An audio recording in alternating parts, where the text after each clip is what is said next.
everybody today? If you are good, wave at me. People, come on. It's great to see so many friends here with us. All right. A very good afternoon. My name is Joseph. Nice to see all of you here. Thank you. And we still have guests coming. Those behind, please join us in the front part.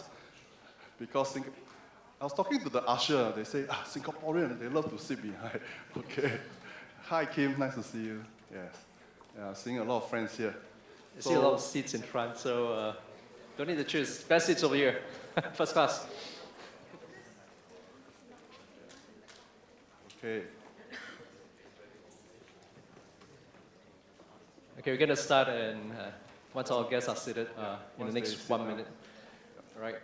Thank you so much, everyone, for your patience. I'm very, as Joseph has shared, I was very happy to see all of you, so many familiar faces here. Yes, all strolling in. A lot more seats here, the front segment, on the left and the right. Center row, still empty. A lot of seats to go around.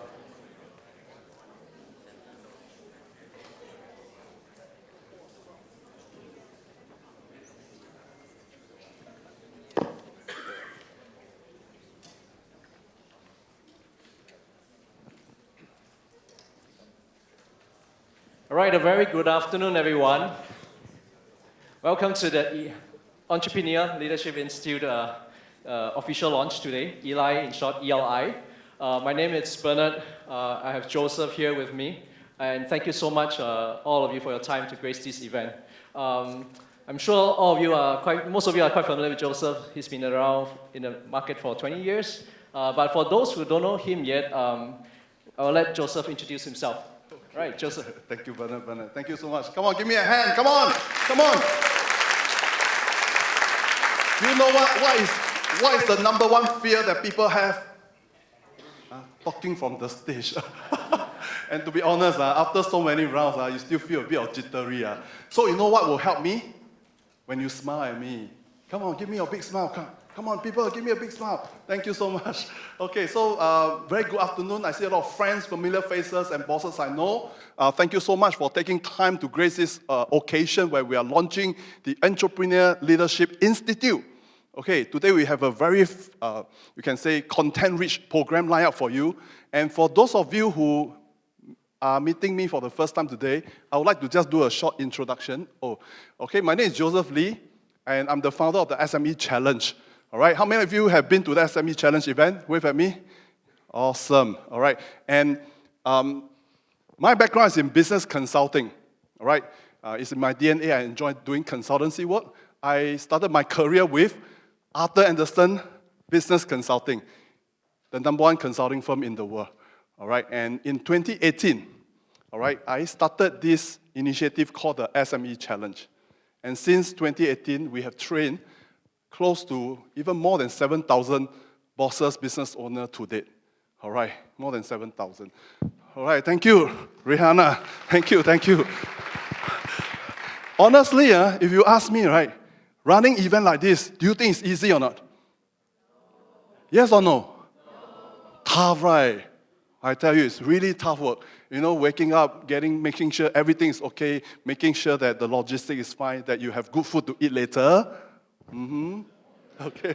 So it's not easy, but the thing is this, people. Guess what makes me do it day in, day out for the SMEs, month after month, year after year? It's because of what the events can do for the people I meet in this space. All right, the joy I have of seeing the entrepreneurs after the event, right?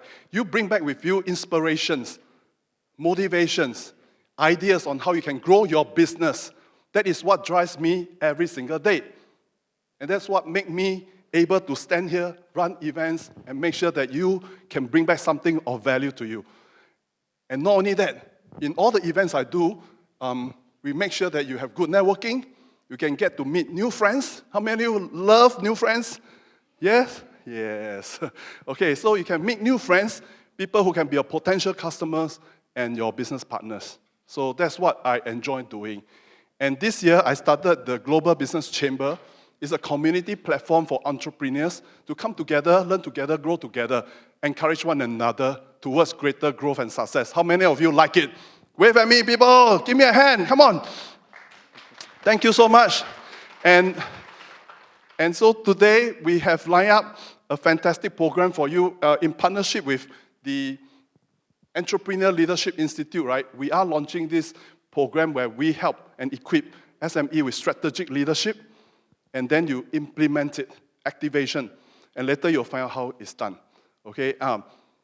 I would like to invite my partner here, Bernard, to join me now on stage and tell us more about the Entrepreneur Leadership Institute. Bernard, come on, right, brother. Thanks. I hope you guys have lunch already. Okay, so a bit about myself. I'm a fresh entrepreneur. Almost more than 18 years of my life in banking. I was my last vocation at bank 3 years ago was the head of wealth in UOB in Stanchart. So I was a product head. Recent 3 years, I've exited corporate, became a startup, running 3 startups right now. I ventured into the fintech space. I was briefly at the Singapore Fintech Association as a board member. And right now, we're running 3 startups, and I'm a partner of Momenta Group. In Momenta, we've done a lot of training. We train private banks, bankers, wealth management, and sales and leadership. That's IBF funding, Institute of Banking Finance funding. And there's a lot of things that we do there. Most recently, in Momenta, we've gotten approval for Skill Futures funding. Now we are accredited to carry WSQ, SSG-funded courses. And this enables us to reach out to beyond financial bankers, financial institutions, non-banking, other industries. And very excited here. And in fact, that's why we founded ELI. It's a mouthful, Entrepreneurial Leadership Institute, ELI in short. The objective, our mission of ELI basically is to empower, equip entrepreneurs, leaders with the right skill set, mindset, and technical skill, know-how to thrive as a leader, as a business owner, entrepreneurs. Our methodology, we are very hands-on. A lot in banking, they know we are hands-on. We do a lot of role play to get the skill sets involved, especially as an entrepreneur. It's all doing, not thinking. So besides thinking, we do. So, and of course, our instructional designer, Dean, has studied in Harvard, and that's how our curriculum, our methodology is based on. Our mission, our ministry is to create this environment to bring together everyone, leaders, entrepreneurs, aspiring and seasoned entrepreneurs together on this platform, healthy community, to get together, network, learn together, and thrive together. So that's Eli, and we are very happy to see so many friends, new friends, partners today coming together to celebrate entrepreneurship and leadership. And as Joseph had mentioned, the agenda is going to be, we promise it's going to be a jam-packed 2 hours. We have lined up, especially curated by Eli and GBC, Global Business Chambers, with Joseph. With you in mind, we have lined up very exciting topics that's on the mind of leaders, entrepreneurs today. From marketing, how to make more money, to after that, eventually, how do I sell my business? So we have lined up very qualified experts today to share their insights with you. And without further ado, we're going to kick off today's event with the opening speech by Mr. Eric Goh, former MD of Dell. So, Mr. Eric, can we have you on the stage, please? So a little bit about Eric while he come out and warm himself up, right? We actually have a meetup over dinner to kind of prepare for this session, right? We're going through the brief. Now, this gentleman is amazing. He's with one of the very interesting company where, you all know Michael Dell, right? He built his business, right, from where? From a garage, right? And then he built it so well that he finally eventually sell it. He sold it, IPO it, and then after that, what did he do? He buy back, right? He buy back the business. And today, Eric is in the best place to share with us his journey with this world-class company. And the thing is, he's passionate about entrepreneurship. And today, he's going to give us insight on how it can be applied and his own experience. He has been through 3 M&A, right? 3 M&A, merger acquisition. And I'm going to just let him tell you the story and inspire all the entrepreneurs here on how we can structure ourselves, pivot ourselves, and grow our business to the next level. Can you join me to warmly welcome Eric, please? Thank you, Bernard and Joseph. Thank you very much for the kind words. And once again, it's so wonderful. Welcome. It's wonderful to see and be in the room with all the entrepreneurs and business leaders. I'm really excited with this afternoon's event.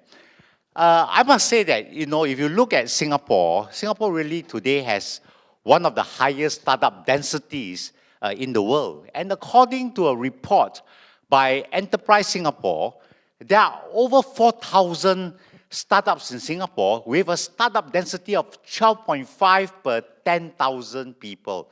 And this is really higher than the startup densities of other major startup hubs such as Silicon Valley, which has 10.1 per 10,000 people, and London, which is 7.5 per 10,000 people.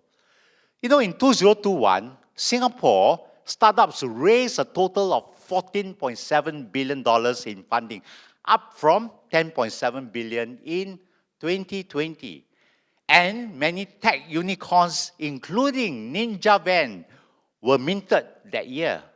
In 2014, Ninja Van became the first logistics company in Singapore to provide real-time tracking updates. And it later harnessed algorithms to optimize route deliveries, and as a result, saved tremendous amount on fuel. In that same year, we also have two former professional esports players who decided to invest in extensive research and development to perfect every little detail of their gaming chair, resulting in a stellar product. Today, Secret Lab makes more than 1 million chairs annually for customers in over 50 countries. I must say that Singaporean startups are also developing innovative solutions to global problems such as climate change, food security, and healthcare. For example, the company Nanofilm Technologies is developing new materials that can help to reduce energy consumption and pollution. We have a supportive government that is really committed to helping startups succeed, offering a whole wide range of programs and initiatives to support startups such as grants, tax breaks, and mentorship programs. And just to name a couple of programs to help entrepreneurs succeed, we have the Startup SG Founder Program and the Enterprise Singapore Scale Up Program. Singapore is a global hub for business and innovation, and our global connections, network, strategic location, transparency, and business-friendly environment make it an ideal place for launching and growing your businesses. Prior to my current role as a business consultant at Builder.ai, as what Joseph has mentioned, I was with Dell Technologies. And I have been blessed to be with an organization whose founder is Michael Dell, who at 27 years old became the youngest CEO ever to lead a Fortune 500 company. Dell global revenue hit about 102 billion in the last fiscal year, and EDB has been very supportive of Dell Technologies. And in 2021, Dell established a global innovation hub at our Jurong Center, and this houses our Singapore Design Center, which is responsible for global product design and development of key product categories such as our monitors and client peripherals. I remembered hearing from Michael telling his journey during one of our global leadership summits. Michael started his business in his college dorm room, and he had a clear vision of creating a company that would sell personal computers directly to customers. And he saw the potential of the personal computer market and was determined to make Dell the leading provider of PCs. When he entered the market, Compaq, if you remember that name, was already the market leader with a successful business model that drives business through its distribution channels globally.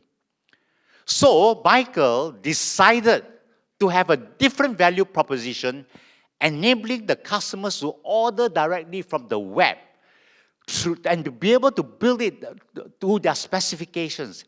And he innovated a completely new business process with extremely competitive offerings by cutting away the middleman and passing the savings to the customers. This vision drove him to work hard and take risks even when others doubted him. As a result, Dell experienced rapid growth through the years and acquired EMC for $67 billion in 2016 after he delisted Dell and took it private. And after 2 years later, he actually brought it back and released it. He was clear in how he plans to create Dell Technologies with a full tech stack for customers and to become the largest IT infrastructure provider globally. Besides innovation, I believe Dell's success is clearly because of Michael's great focus on people. I have a great admiration for his leadership principles. And Dell's leaders are expected to thrive at 7 principles which he personally led by example.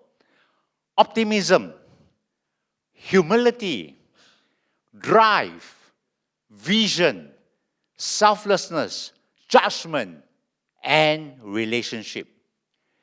While I have seen many of these principles articulated by corporate CEOs in the past, there are 2 principles for me that stood out, that are unique to Dell, and that is humility and selflessness.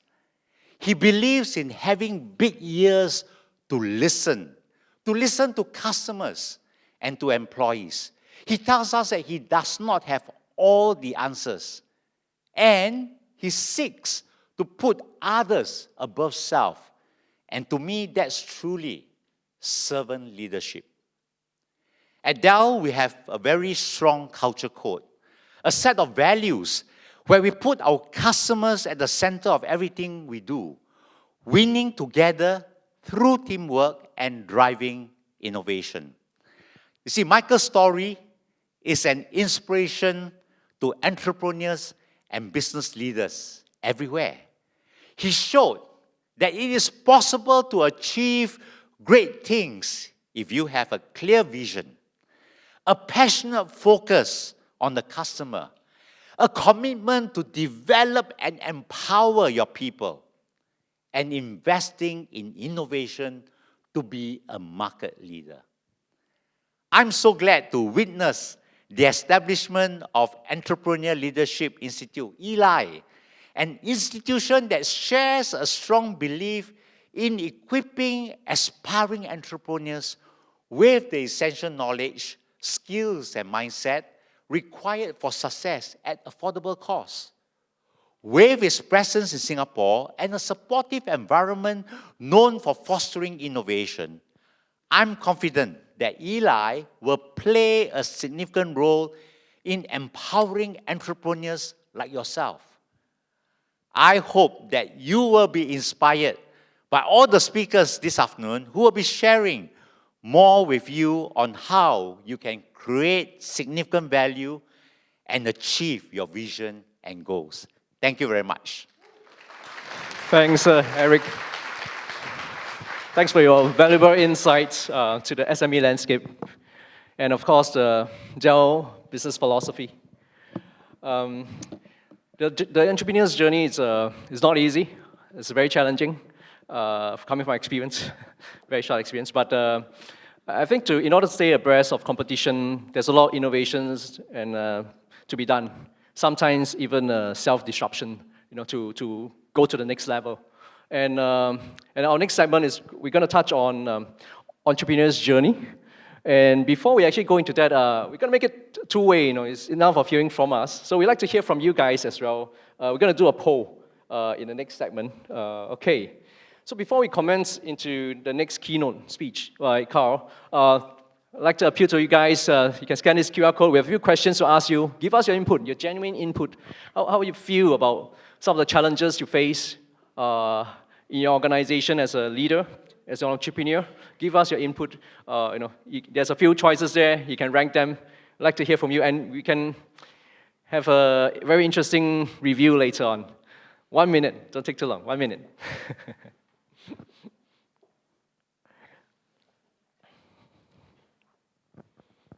How is it? Okay. All right. Put in some serious thoughts.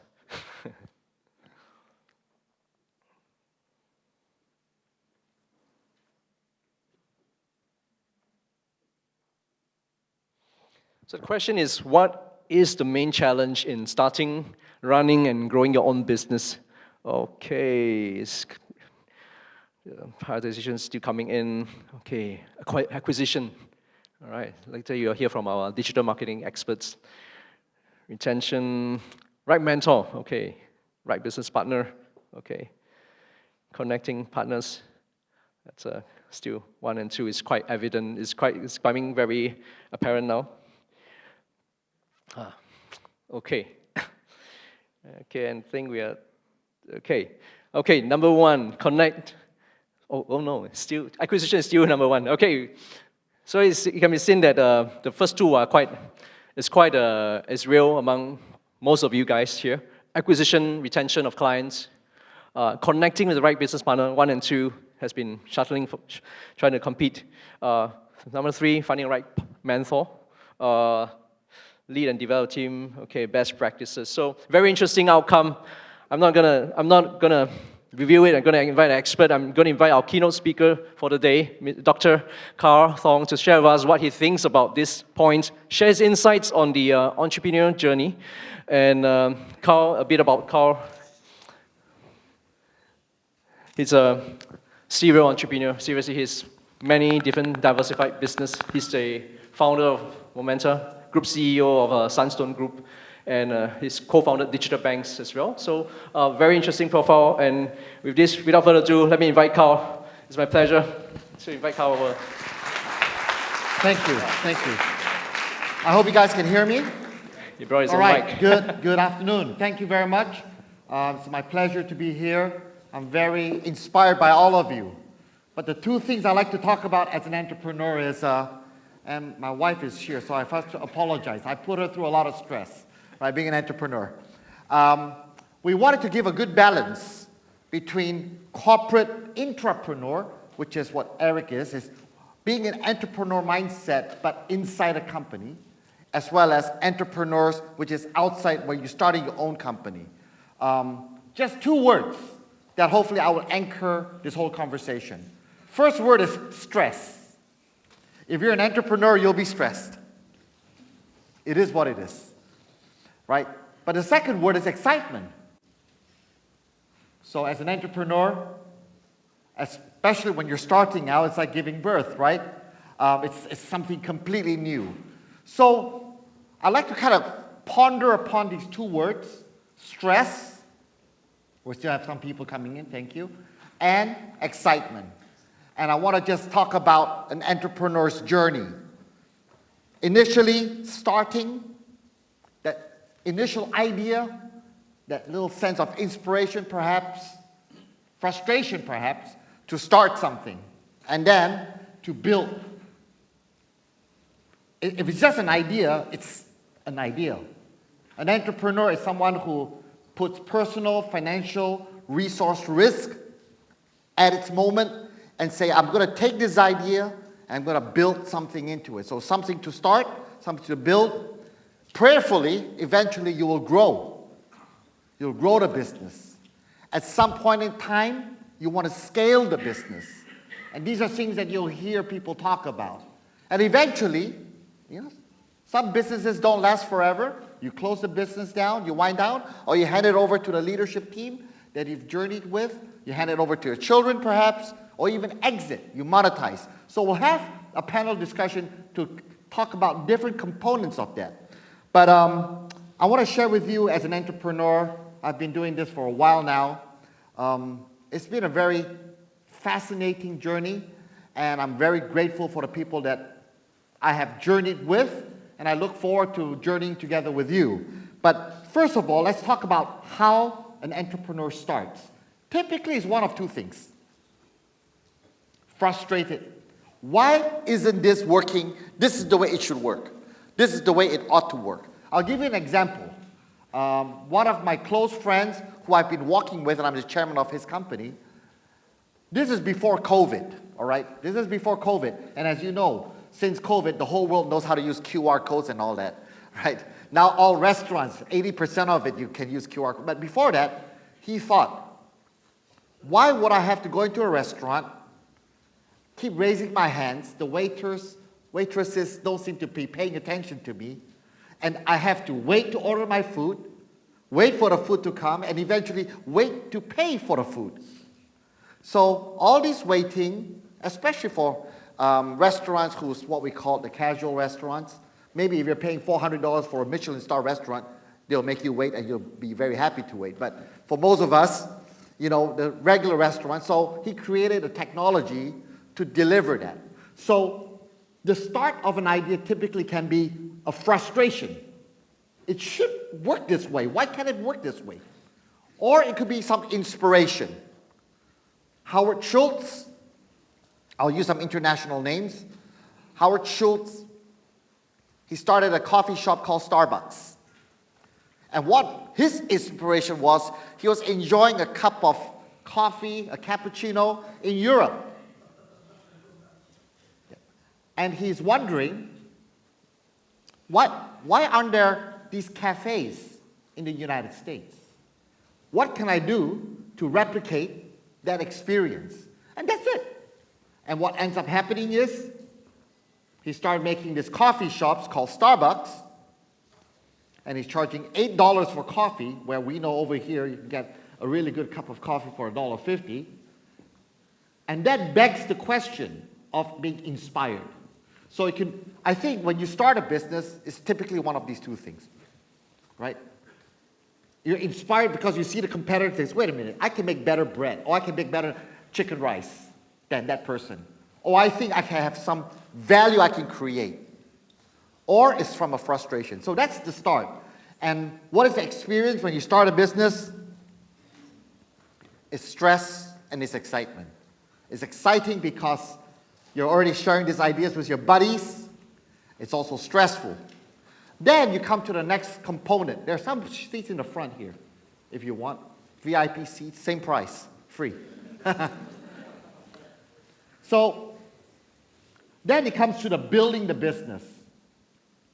There is that moment of truth after you've put money in Singapore, you've incorporated private limited or is a sole proprietor. You put a little bit of money in. Maybe you've asked your parents, your friends to participate, and it goes, wait a minute. Now I've got to build what I said I'm going to do. What am I exactly selling? Will people buy? And this is a very important question I'd like all entrepreneurs to ponder, and I know you already have. What exactly is the new value that I'm creating? Where is value being created? Not that easy, but also it's not that complex. If you open a shop, a convenience store shop, or a provision shop, they call it in the neighborhoods, because 5 blocks around there's no provision shop, you've created value. You don't have to be Elon Musk to create an electronic vehicle to create value.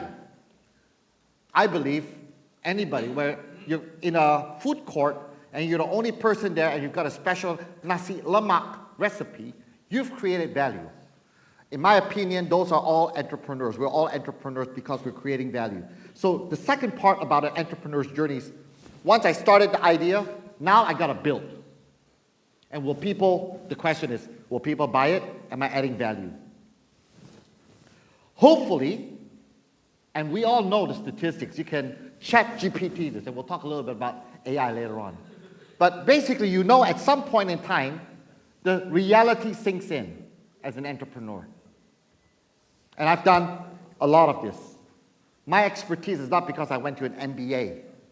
In fact, I went to theology, right? I didn't get an MBA. So my expertise in entrepreneurship is because I failed so often, right? The good news is I've succeeded just a little bit more than I failed so far, and it's all to God's glory. So the key question then is this: how do I make sure that I survive my first 2 years? The statistics tells us 40% of businesses fail within the first 24 months. It's very easy to start, but it's super difficult to keep it going. And there's a lot of reasons why businesses fail. I won't get into all of it. And this is one of the reasons why we started Entrepreneur Leadership Institute, is to make sure that we're much more intentional about increasing the opportunity for success, right? So the problem is, as you start your business after the first 12 months, first 24 months, you're going to ask some simple questions. Wait a minute. What am I selling? Am I making money? Because it's one thing to go sell something, it's another thing to be profitable. And here's the catch-22 for all businesses, which is why we need banks. The more I sell, usually the less cash I have. Because you could be in what we call a negative cash flow business. One of the companies that my brothers and I run in this country and in 7 other countries is we sell vitamins to you when you go and buy the facial mask, the lotions and the vitamins in Watson, in Guardian, in NTUC Income, in Mustafa. Many of those products come from my company. And if you're not ready, you will have a negative cash flow business, because the more you sell, the more you guys buy, we're happy, right? But what happens is Guardian and Watson orders more. They don't pay us on the same day, just to let you know this.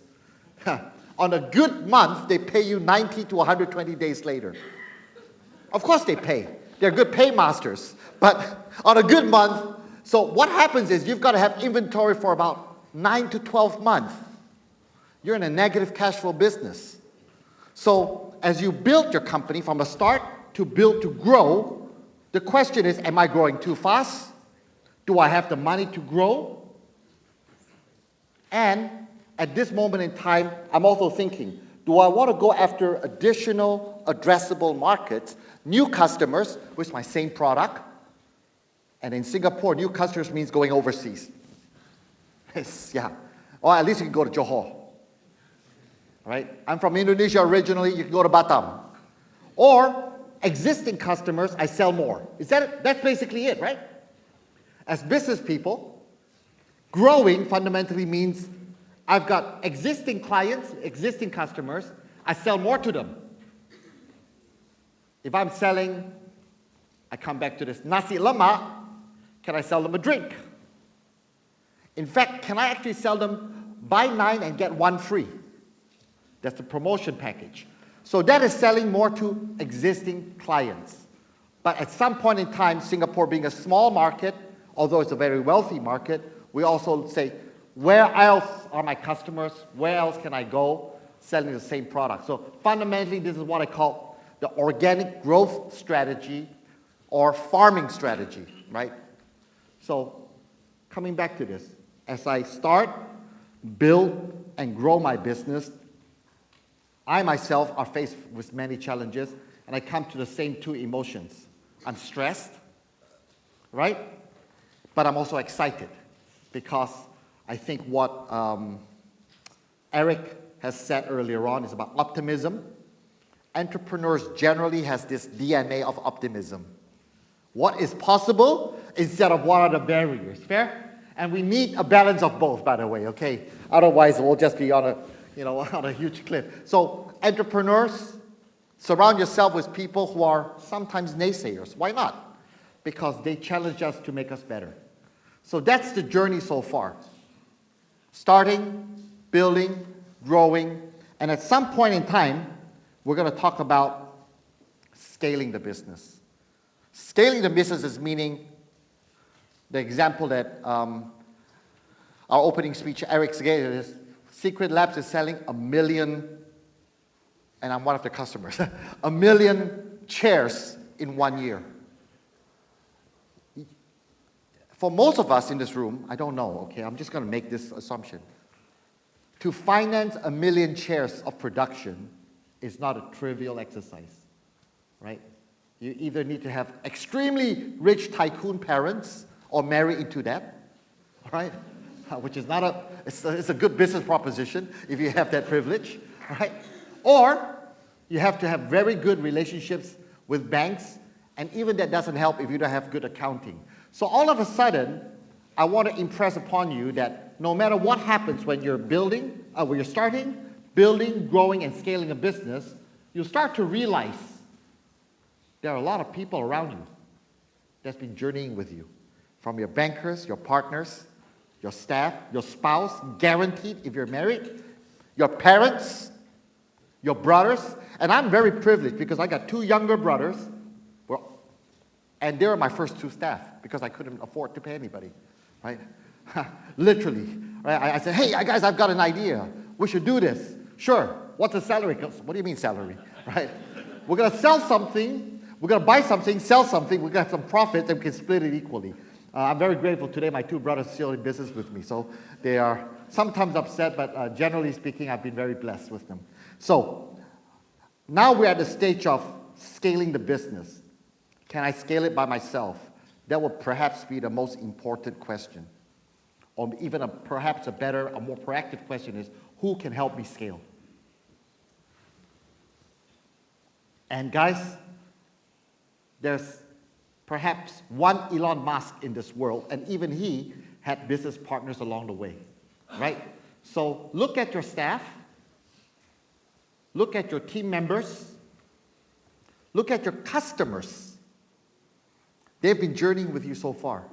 Have you treated them right? As Eric said, for Dell's successes, they're the centerpiece. Look at your investors.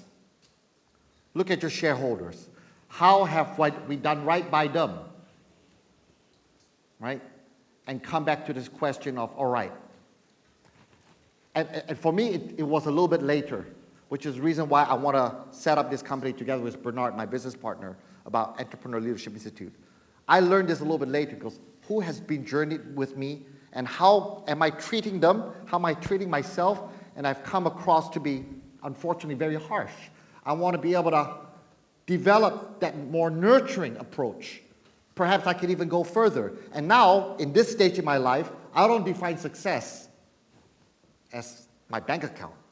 I'm very happy that I can put bread on the table. But success for me is the people that participated in it, and who and how do I make them replicate? Right? I mean, Singapore is a great example of that. Look at our fearless leaders, Lee Kuan Yew, and look at the success. I mean, this is a beautiful country. I mean, it's a jewel in the middle of Southeast Asia. So I want to hopefully inspire you at this moment that you learned a little bit faster than I've done. Is when I started to see commercial success, then I started to realize, wow, I didn't get here by myself. So now I'm hopefully much more intentional. I work with startup people, Joseph, Bernard, and I invested in 2 fintechs in the US, in Austin, that's where Dell is, yeah, in Austin, Texas, and I journey with them very intentionally to help them grow their business, but most importantly is making sure that I journey and value and treasure the relationships we have. So I want to perhaps leave you with this. I'm still stressed, I'm always excited, but Entrepreneur Leadership Institute, there's the one thing that we guarantee we cannot do. We cannot reduce your stress.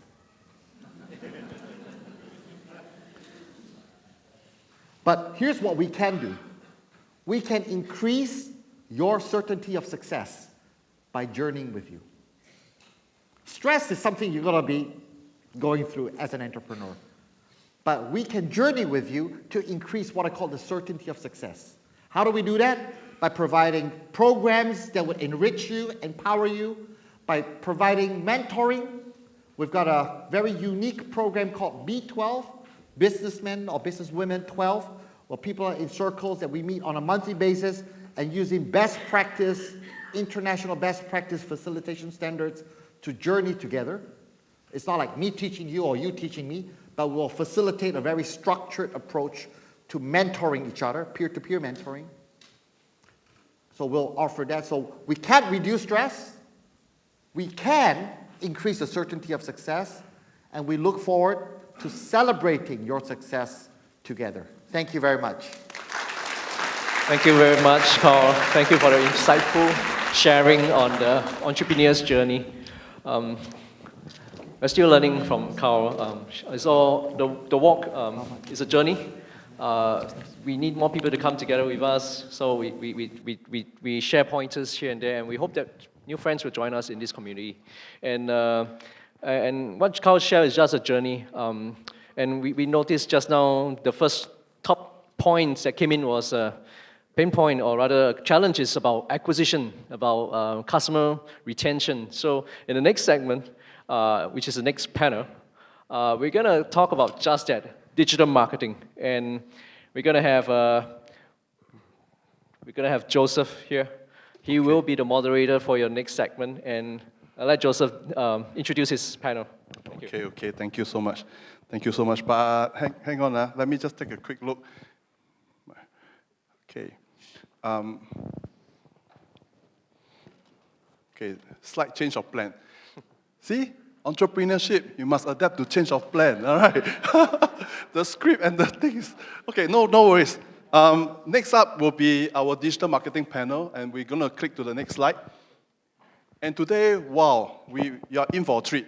We got some of the best digital marketing experts in Singapore, and some say JB to be here with us. All right. So I would love to invite our guests to come on the stage. All right.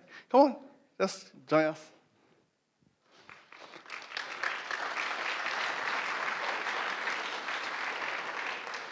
Sitting arrangement will be as per your photo. All right. So now you know what I do left to right. Then they know where to sit. Everything we plan one. Okay. So that's some of the things we do. Can the microphone, can we? Yeah, okay. So very good. And what I'll be doing myself, I'll be moderating today's panel. You will see that there is one very interesting QR code up there. All right, you can scan and ask your question, and we can actually go through it together, okay? Cool? Cool. Now, what I will be doing is I'll give our panelists a 1 minute to 2 minute time to tell us a bit more about themselves, right? Their business, what they do. So it's their time to shout out themselves, all right? And after that, I'm going to kick off the session with them. So is that fine? Fine, huh? So this is the time for you to tell us more about what you do for yourself and your business. Let me pass you the mic. Maybe, Julie, you pass me the mic first. Thank you. Hi everyone, my name is Donovan. I run Meander Digital. So I specialize in helping a lot of business owners in B2C services. And I started out as a design student tinkering with things on the internet, and I picked up on, along the way I learned a lot about copywriting and digital marketing as well, because I also started as a sales guy. So that's how I found my way into digital marketing, being a sales guy, trying to generate leads and customers on the internet. And so my agency actually evolved from there. And nowadays, what I do best is helping business owners in really competitive markets to help them stand out and identify their competitive edge and what makes them different. So what a lot of my clients like about what we do is that we look at their business through different perspectives. From a sales perspective, as a designer, it allows me to see things from a branding perspective as well. So we add that together with digital marketing. So that makes our messaging stands out a lot in the market. Yeah. Awesome. Thank you so much. And I would like him to pass the time to Julie. Hey, good afternoon, everyone. Thanks for coming and thanks for having me today, Joseph, and the organization team as well. My name is Julie. I'm from the Boston Consulting Group. I'm a principal trainer and I specialize in digital marketing and e-commerce. At BCG, we do run a course called Rise for Business where we are helping SMEs to solve their individual business problems, whether it's digital marketing, digital transformation, or business and data analytics. So that's one of the courses that I conduct. Before joining BCG, I have been a marketing and sales practitioner for the last 18 years. I was a VP at Lazada, where I was basically consulting, big brands and also small brands to help them optimize their store journey on Lazada.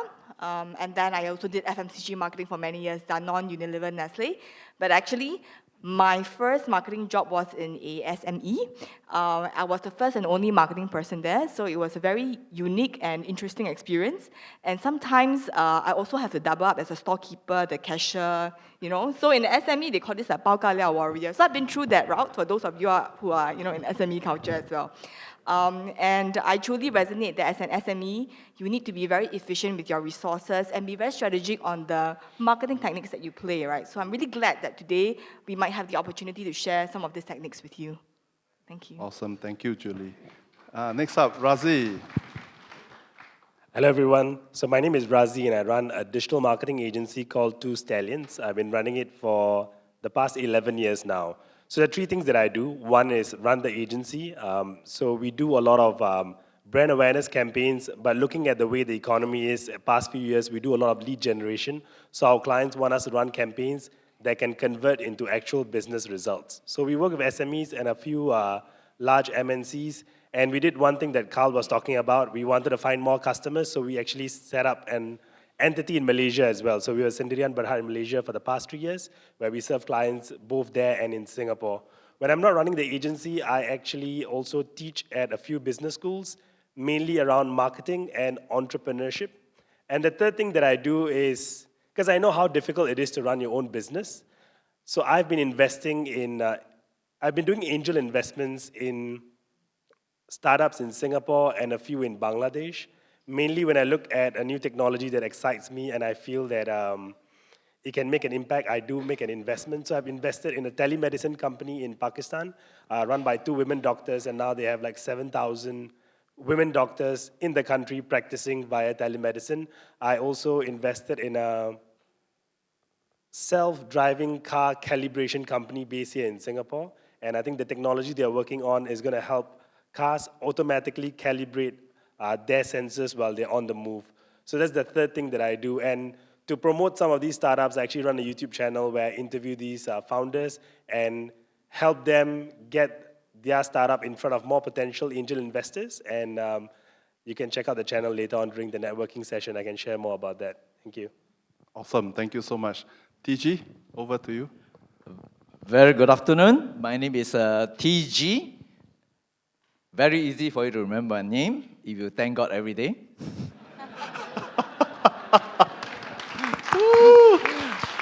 Really, there's a lot to thank God for. I'm in the financial industry, spent about more than 40 years. Started out in the bank doing real estate financing and small, medium enterprise financing.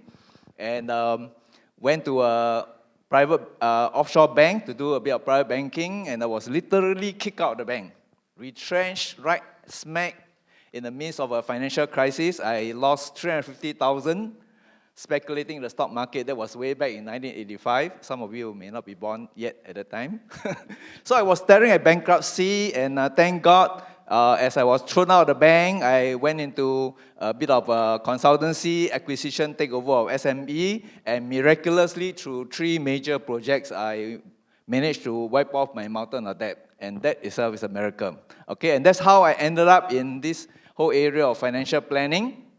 Spent 17 years as a fee-based financial planner. And then in 2007, I came up just to focus on training and coaching the financial advisors. How I came into the digital, among all my panelists here, I'm the least qualified. When Facebook bought over WhatsApp, that caught my attention. I thought the digital is for my son's age. I'm a dinosaur. I started paying attention when Microsoft bought over LinkedIn and paid a whopping 26 billion. I say I better spend more time looking at the digital. And so over the last 10 years or so, I've been really focusing a lot on this area, in particular with with the COVID crisis. I call this the digital tsunami, where everyone is literally forced to zoom in, zoom out of their Zoom meeting. And then, of course, before we could settle down to the new normal, came the AI tsunami. So over the last 2 years in particular, I've been trying to see how to harness what is happening around us, the ever-evolving, changing AI landscape, and how to use it in my own business. How can I help the people that I train to go digital, be digital, so that they are searchable, contactable, and connectable. Right? And so it's a very exciting world, and I hope to be able to share some of the exciting things that I have applied in my business that SMB owners can also tap into, because I know with what is happening, a lot of people are overwhelmed. But how can you harness and filter through all this to your advantage for your business and for your success? Thank you. Okay, thank you, TG. So now I know I must thank God every day and remember TG. Okay, that's amazing, amazing. What I find amazing about TG is this: if you have a chance to sit down with him for coffee, right, you'll find that he's really into the latest digital marketing and digital software programs out there. He's in touch with a lot of things, right? Surprisingly, I mean, he's older than me, but he's so much more in touch with all this technology than me. All right. And I think today what I want to do is maybe I want to start with Razi. Razi has a very interesting background. He started his business without any core experience in the digital marketing space, right, Razi, if I recall. And so the thing is, just imagine today, without that skill set, right, he just plunged in, and he started learning how to do it, and then he started serving clients. And today he run a multiple award-winning company that basically help clients transform their business, do better digital marketing. And so I want to hear from Razi, right? What are some of the best practices that you are implementing right now, for your business, and how do you use it to, grow the business so fast? And how do you apply some of your best practice to your clients? All right, so share with us some insider tips, because I think a lot of business owners here, they are doing digital marketing as well. And how you apply it for your firm may also help them. Over to you. Thank you for the question, Joseph. So what I'm going to share is actually it seems really simple. So one of the things that I did is to actually create a newsletter. So it might seem, so when I started the business in 2012, I didn't have a newsletter until 2016. And when 2016, I started sending out a monthly newsletter every Thursday. Very simple newsletter where we tell clients about some of the latest developments in the space. We talk about some of our new wins, some success stories we have with some existing clients. And one thing I noticed is I started getting a response from prospects, from even past clients who are no longer working with us, and of course from current clients. And through just the newsletter, I've had people who've been on the newsletter for 8 years, or sorry, not 8 years, for 7 years. And after just reading it, so they don't ever reply, but then 5 years later, they say, hey, I actually have a project. And then I ask them, how do you know about us, or how were you aware that we're still around? They say, oh, we subscribed to your newsletter. In fact, I had one client who worked on a very simple project with me, was a restaurant website for $5,000 a few years ago. And recently, he came back and they had a website project that was $60,000. And the reason why he was still aware of us and why he had us top of mind is because of a newsletter. And interestingly enough, when I look at the kind of work our agency does, a lot of our B2B clients and even the B2C clients, they are looking at how they can tap into not just newsletters, but also like some form of WhatsApp marketing. And when we think about newsletters, these guys, in the past, they used to focus a lot on social media. They were like, oh, we want to build up a big following. We want to create a lot of content for social media. But slowly, when Facebook IPO'd and the reach of your Facebook posts started to come down, clients started looking a lot more at newsletters seriously. So right now we're doing newsletters for a few big Japanese MNCs, even local SMEs, to help them tap into their existing audience and to help them build up those relationships. The second thing that's also a part of newsletters, you could think of email automation. And a lot of times when I speak to local SMEs, I tell them that they could use some form of automation to nurture or to onboard people. So for example, if you have a new customer that's come in, you want to onboard them, you want to educate them about what your company is, and also tell them how they can engage you. So you can onboard them with a series of 3 emails. One of the things that we've been doing a lot of is nurturing sequences. So imagine if you download a case study from my website. So in the past, you'd get an email straight away saying, hey, thank you for downloading the case study. But then afterwards, me or someone in my team has to manually follow up with you every week to see whether or not you're interested in working with us. And it was a very manual follow-up process. We don't know if you've opened the email. We don't know whether you're truly interested. So we set up a nurture sequence where, based on the action or the inaction of that person, you can send an email. And we've seen that to be very effective. It works really well in Singapore. In Malaysia, people don't really read emails. We've seen it doesn't work so well. But in Singapore, it works well. So I'd say email newsletter, nurture sequence to automate a lot of the repetitive tasks. The third thing that I wish I had done is to form more collaborations. I think earlier Joseph was talking about how it's important to have partners and to collaborate. So in the past, when I first started out, right, I used to see everybody as a competitor. Like, wow, that guy's a competitor. Better, stay away from him. Don't talk to him. But one thing I've learned is, at least in the services space, I have formed partnerships with other creative agencies. I have formed partnership with business consultants. And the way it works is they know my company, they trust my company, and when there's an opportunity, they will bring us in.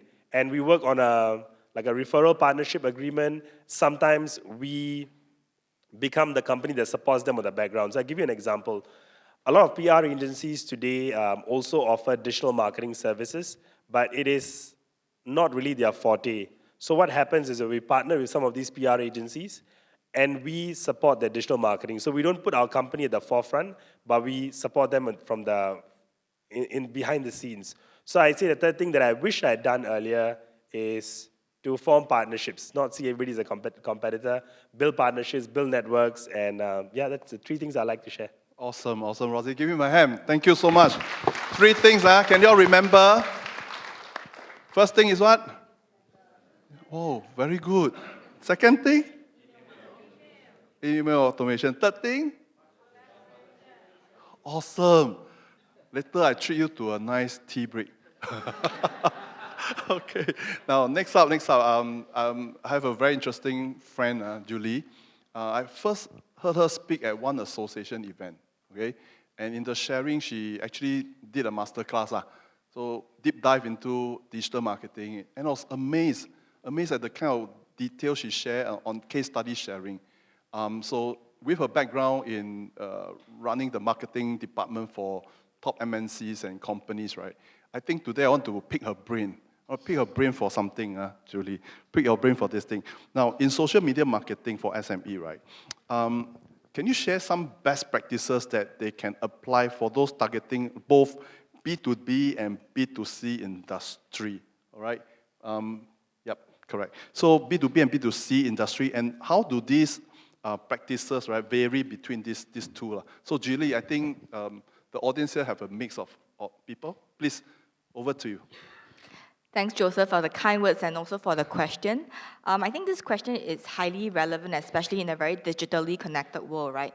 When it comes to social media, the general principle, whether it's B2C or B2B, is that you need to be able to identify who your target audience is and create relevant content that is highly engaging to them, right? Let me talk about B2C first. B2C, we are looking at 3 trends that SMEs are highly relevant to.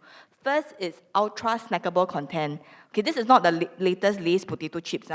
Ultra snackable content are bite-sized content that is highly engaging to the target audience, right? How many of you here have heard or used TikTok? Wow, I see most of you have done so. Okay, good, right? A TikTok user on average spends 95 minutes on the app. And what are they doing? They are devouring ultra snackable content, right? And the fact is that 84% of them have even said that they have bought something after seeing a content by a brand on TikTok. And that's the power of ultra snackable content, right? And why is this happening? It's because nowadays consumers, we are getting very, we can't focus, right? There's so many things that's grabbing our attention, right? And we have very short attention span. So as a brand, you need to be able to capture your audience with bite-sized content that's highly relevant to them so that you can resonate with them. The second thing is, especially for small businesses, you know that you don't have a lot of resources, right? So you need to be very efficient. And what you can do is to leverage on user-generated content, or what we call UGC. Okay? The good thing is these days that you can easily reach out to influencers through features like TikTok Creator Marketplace. You can reach out directly to the influencers. You pick and you can filter by their budgets, by the industries that they work in, the topics that they focus on, even by the number of followers, right? The beauty of user-generated content is that consumers these days are craving for more authentic and raw content. They don't want curated content from the brands anymore, right? They want to hear peer reviews. They want to hear things that they can highly resonate this and that's more authentic to them, right? And that's where UGC comes into play. And as an SME, you can leverage on this. Thirdly is social commerce. 40% of online sales happens through social media, right? So it's important that you know how to use social media to drive that conversion channel, right? And then when it comes to B2B, similar principles apply, but maybe the channels that you use in are a bit different. Okay, let's just say you are running professional services, right? LinkedIn is going to be one of the most important platforms when it comes to lead generation for you, right? And there are many ways you can use lead generation or LinkedIn. You can directly reach out to your network or outside the network if you use LinkedIn paid features, or you can create valuable content, right? Earlier on, Dr. Tong talked about creating value. It applies as well on LinkedIn when it comes to lead generation. Create value such as maybe you're an authority in a certain industry, all right? Create white papers that helps you to stamp your authority and valuable content that your users would want to download, and that will form as part of your lead and nurture them into a conversion. Right? Awesome. Thank you so much. So 3 things. Give her a hand, people. The first one, snackable content, right? Snackable. Snackable content, yes. Bite-sized content. Bite-sized. Short Okay. videos. Short video. Number 2, user-generated content. All right, you get your audience to generate the feedback. And thirdly is social commerce. So three strategies to engage. So that is something we can bring with us. Now, I want to go over to Donovan next. Looking at his profile, one of the things that stand out is he specialized in helping people become an authority. Right? He helped people become an expert in their space, and in that way you can connect with your audience, your prospect better. All right. So for Donovan, he's been helping so many advisors and business owners transform their brand and their personal brand as well. So I myself want to learn from him, like what are the trends that he's seeing in this digital marketing space that's happening right now, especially in the space where I think a lot of us here are in the service line, right? How many of us in the B2C or service line here? Wave at me. Come on, wave. Okay, so these people service is intangible, but through digital marketing, how can they make themselves stand out? Share with us. Yeah. Okay, so now, right, let me first go into what is happening right now that is causing you to be invisible right now. Yeah. So, like what you just said, like what Joseph just mentioned, I serve a lot of clients who are in very competitive industries. Like, for example, financial services. In Singapore, there are 20,000 financial advisors in Singapore, over 20,000. And education centers. So there are hundreds of thousands of them. While the population is shrinking, you are having more centers sprouting out. Okay. Yeah. So with the rise of AI tools like ChatGPT, suddenly everyone has the power to come up with an ad, right? So from your own perspective as a business owner, you may suddenly feel very empowered that, okay, you have this tool that can do the writing for you. But if you zoom out and take a macro view, suddenly all your competitors also have the same tool. Okay, everybody have access to the same tool. Okay, Yeah, that's right. So how do we solve it?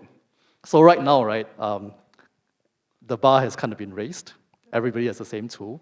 Everybody knows how to crank out content very quickly, all right? So if you try to compete based on volume of content, you're gonna drown and you're gonna wear yourself out, right? So what we do differently from our competitors and our clients' competitors is to go back to the fundamentals.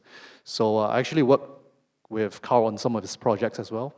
He's also in a very competitive niche, corporate training and also sales training as well. So we had a program. So we look at things which allow you to stand out and things which cannot be replicated by a robot or ChatGPT. And one of the things is to tell stories. So stories are something that will never go out of style, and it's very difficult for AI to replicate at the moment. But I'm going to explain later on how you can still use ChatGPT to really add fuel to the fire once you have your story. So one of the things I always do first with my clients and business owners is to interview them and tell me how have their clients transformed, or if they can, allow me to interview my clients' clients. So one of the best things I do is that I'm generally quite curious about people and what makes them happy, what makes them really, really sad, and what kind of things really upset them. So this is where you can create an emotional resonance with your audience as a business owner. It can be your own story, it can be your customer's story. So what was their worst day before, as a result of their challenge, before they met you or get to know about your product or service? So that is one thing we happen to do very well. So once you have that story, okay, you try to embed a story of transformation and have your product or service be part of it. So an example, right, in financial services could be that some of my clients, a worst day could be that they feel like they don't have a choice to leave their job because that is their only source of income. They haven't really built up a retirement portfolio or something that can provide them with a way to say no and to walk out of toxic situations at work. And they feel very trapped. That is one story that can generate a lot of empathy. So empathy is something that you can't really create with ChatGPT at the moment, but once we have that story, we can get ChatGPT to tell us, okay, can you, based on this story, give me 10 headlines that sound emotional? So can I say one key strategy he shared with us is using the use of storytelling to engage your audience, right? Because when people hear your story, they tend to connect to you better. Agree or not? Yes, right? And that's how, I guess, in a lot of time, you look at history, right? A lot of things are passed down through stories. And when we hear story, we remember better, right? So actually today we are trying to make this like a movie, tell a story so that you remember all the key points, all right? So Donovan, really, really good sharing on that part. And talking about story, do you want somebody to tell your story to the universe non-stop 24/7? Huh?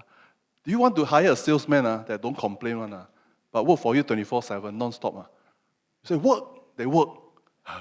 So today we're going to hear from TG how he can make this happen a reality. Tell us more about this virtual thing that you're telling me. I get very intrigued. Can we really make somebody work for us non-stop? Of course, TG? Yeah. Well, with technology, it's really amazing what you can do. I've been playing around even before ChatGPT with this robot avatar, human avatar, and you can even clone yourself. And you just put in the voice. For ancient voices, I think the data is still not there yet to accurately clone your voice. But you can clone yourself, and once you clone yourself, you can generate fast to market, fast to speed video content. And what is exciting as I play around with this so-called human avatar, literally, you can even swap the faces, ancient faces, European faces, even Arabic, African faces. You can create what is called conversational video scenario. So this is what we have used it to apply for my financial advisor. How can they engage their clients? So we create scenario. With my subject matter domain expert, I carve out the scripts for them, and we use 2 human avatar to have question and answer. So that they can easily engage their client. Because in my training, usually we give them a slot for role play, and a lot of them find it very difficult to follow me because I've 17 years of practicing experience, and I've been training for the last 16 years, so it just comes like that. But for them, if they are trying out for the first time, especially for Asians, we are a bit inhibited, So now we are giving them script by script, using avatar to demo to them how they can do it, and they can even learn or even share the video with their client and then follow through. So this is the exciting part that we're doing, and you want to see a demo of how I clone myself later on, you can take a look. Come and approach me. But the second area which I think all of you can tap into is to look at your website. In the natural, even if you set up a shop in any space, even in the HDB estate or in the shopping mall, you won't leave your shop unattended. But guess what? When you have a beautiful website, but nobody manning the website, this is where now you can harness AI technology to engage your visitors using chatbot. And now the exciting part is AI human chatbot, right, with voice. And this chatbot can even identify where your customers are coming from. So if they're coming from UAE, for example, your chatbot can be speaking Arabic to them, can be speaking Mandarin to them, can be speaking Vietnamese to somebody coming from Vietnam. And that's how intelligent it can be. And you can even train the bot with all the key information about your business, about your product, about your services, about your website. And the chatbot can answer and respond instantly, real time, accurately. It's a totally different user experience. Okay. So this is what I want to encourage all of you. And the last area, quickly, what is even more exciting is that now we want to bring content nearer to the audience. Where? In the most powerful machine that everyone cannot leave home without it, in the mobile. And so we are making use of what is called a Telegram interactive bot that can be branded to your name, ABC Company Bot, and put content, even your whole LMS learning videos, hundreds of hours can be inside the bot. Protect your IP, no download, everything is there, payment gateway, everything is inside, one-stop interactive bot. And that is the exciting part, okay? So you want to see a demo? Look out for me during the tea break. So TG is very excited about showing us what his bot can do. Yeah, thank you so much. Okay, one thing I pick up, if it's a Telegram bot, right, and LMS can be put on the Telegram chat. How many of you use Telegram here, by the way? How many wave at me? Okay, good. You're all very young. Do you know that most of the young users are using Telegram now? They don't really use WhatsApp. So when I talk to my younger colleagues and all that, I use Telegram. Now, the thing about Telegram is then you might want to use it to maybe use it for your HR and internal company training, right? You can put it in. Or maybe customer onboarding videos and all that. So that's something you can explore. So far, I've been enjoying this session. I think I picked out a lot of good tips from them. Okay, of course, as the moderator, I feel a bit stressed. You know why? There's a lot of questions, but limited time. So I'm going to just pull out some questions to check with the audience. Specific one, okay, Razi, there's one very specific question for you. Which platform do you use for email marketing and automation? And how do we learn to do this? Seriously, what is the platform you use? Yeah. So there's no magical platform. It depends on your business size. One thing, so I've been looking at email platforms since 2011. So I started off with one called MailChimp. What I liked about it was because it was free. So first 2,000 subscribers is free. Then I switched to one called Keep, K-E-A-P. pretty expensive. And recently I switched to Active Campaign. And a lot of times I put my clients on Active Campaign because I feel it's the most reasonable in terms of pricing. And it not only has email automation, it also has a CRM. But having said that, the platform doesn't matter. I think as long as you have the sequencer set up, most of these platforms, they already have automations set up for you. Your job is to go and key in the text. So for example, if you want to wish your customers a happy birthday, you want to set up that sequence, you just need to key in, you select the sequence, you just key in the information. So the key takeaway is don't get hung up over the best software. There is no best software. They're all operating on the same principles. Pick one, stick with it, and make sure that you know how to utilize it maximally. And I would say don't straight away spend on a very expensive one. Stagger it up. So if you use something like Active Campaign, they start you off at $29, and as you add in more features, it can go up to a couple of hundred. But it's a worthwhile investment. All right, got it. So that's great. And Donovan, there's a question addressed to you. Someone got really excited about creating story now, and he said, "Hey, is there a way to create? How can one create emotion resonance content that doesn't sound too manipulative or radical?" Wow, I'm not sure. Yeah. How do you create emotional resonance content that doesn't sound too radical or manipulative? So you want to tell a story, but you want to tell it in a nice way. So how do you best do it? An emotionally resonating story that doesn't sound too manipulative or radical. Actually, it's to engineer the emotion, right? Okay. So how do you do that?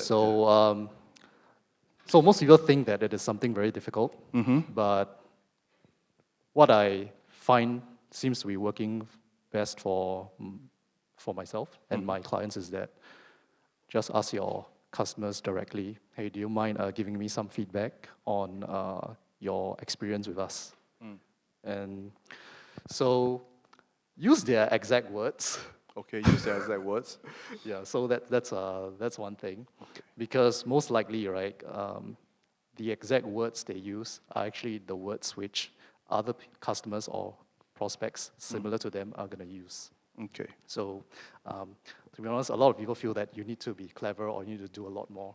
But for me, it's a bit contrarian. I look at ways we can do less so that we can focus on other aspects. Yeah. So it's all about having good quality questions to ask your customers and clients. So the quality of your messaging really depends on the quality of questions you ask. So like what I mentioned just now, number one,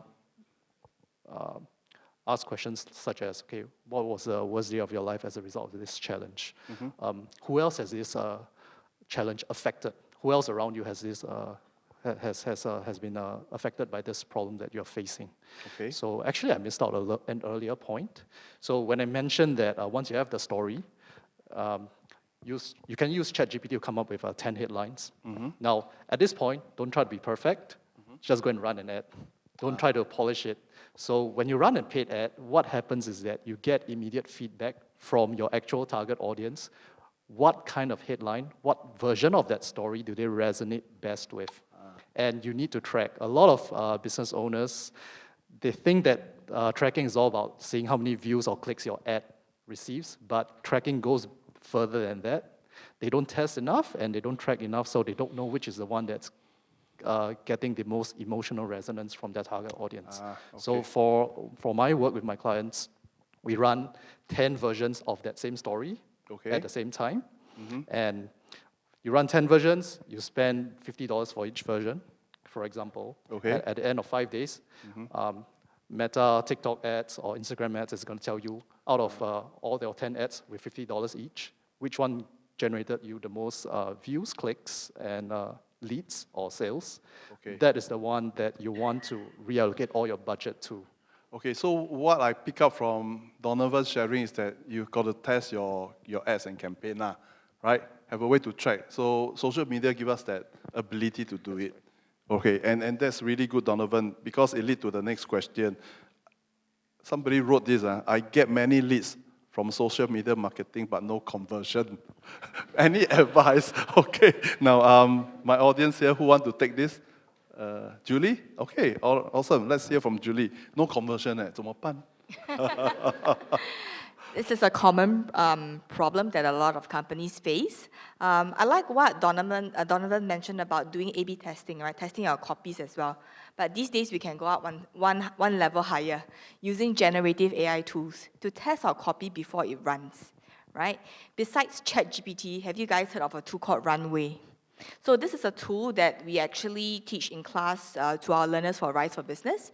And with this tool, what it does is, it works a bit similar to ChatGPT, where you put in text prompts to create your social media copy or your search copy. And then it will generate a couple of options based on your objectives, the tonality that you want. And it comes with a predictive score, right? How well this copy will resonate with your target audience, or who it resonates with. So there is actually a breakdown on the audience demographics. And how it works is that it compares how similar copies have been run before based on machine learning. So before you even run the ad, you can get a better idea of whether this is going to work or not, right? So I think this is one way for you to see whether that ad copy might drive conversion. The second thing is also looking at the relevancy of your content, right? We talk a lot about creating value. It is the same, right? If you're not creating value for your audience, why would they want to buy from you, right? So it goes back to creating valuable content that's engaging and relevant to your audience, and putting in the right platform at the right place to target them. All right, awesome. Thank you so much. And I think that is a good take on the question. Maybe I would like to just do this to use that to tie into this question. This is very interesting. Somebody wrote, this company or this boss is using marketing agency. So he say, most marketing agency need time to understand our product, technical product or services, like maybe cybersecurity. So why should we outsource to digital marketing agency that might not be familiar with our space? So, okay, that's quite interesting. Maybe the two agencies can share. I think that's a very common concern. And the honest truth is, no matter which client we take up, there is always going to be a learning phase.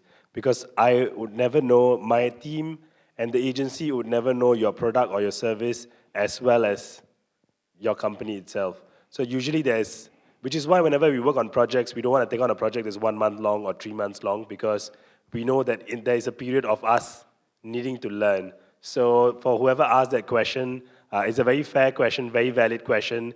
And yes, the agency will need some time to learn about your business.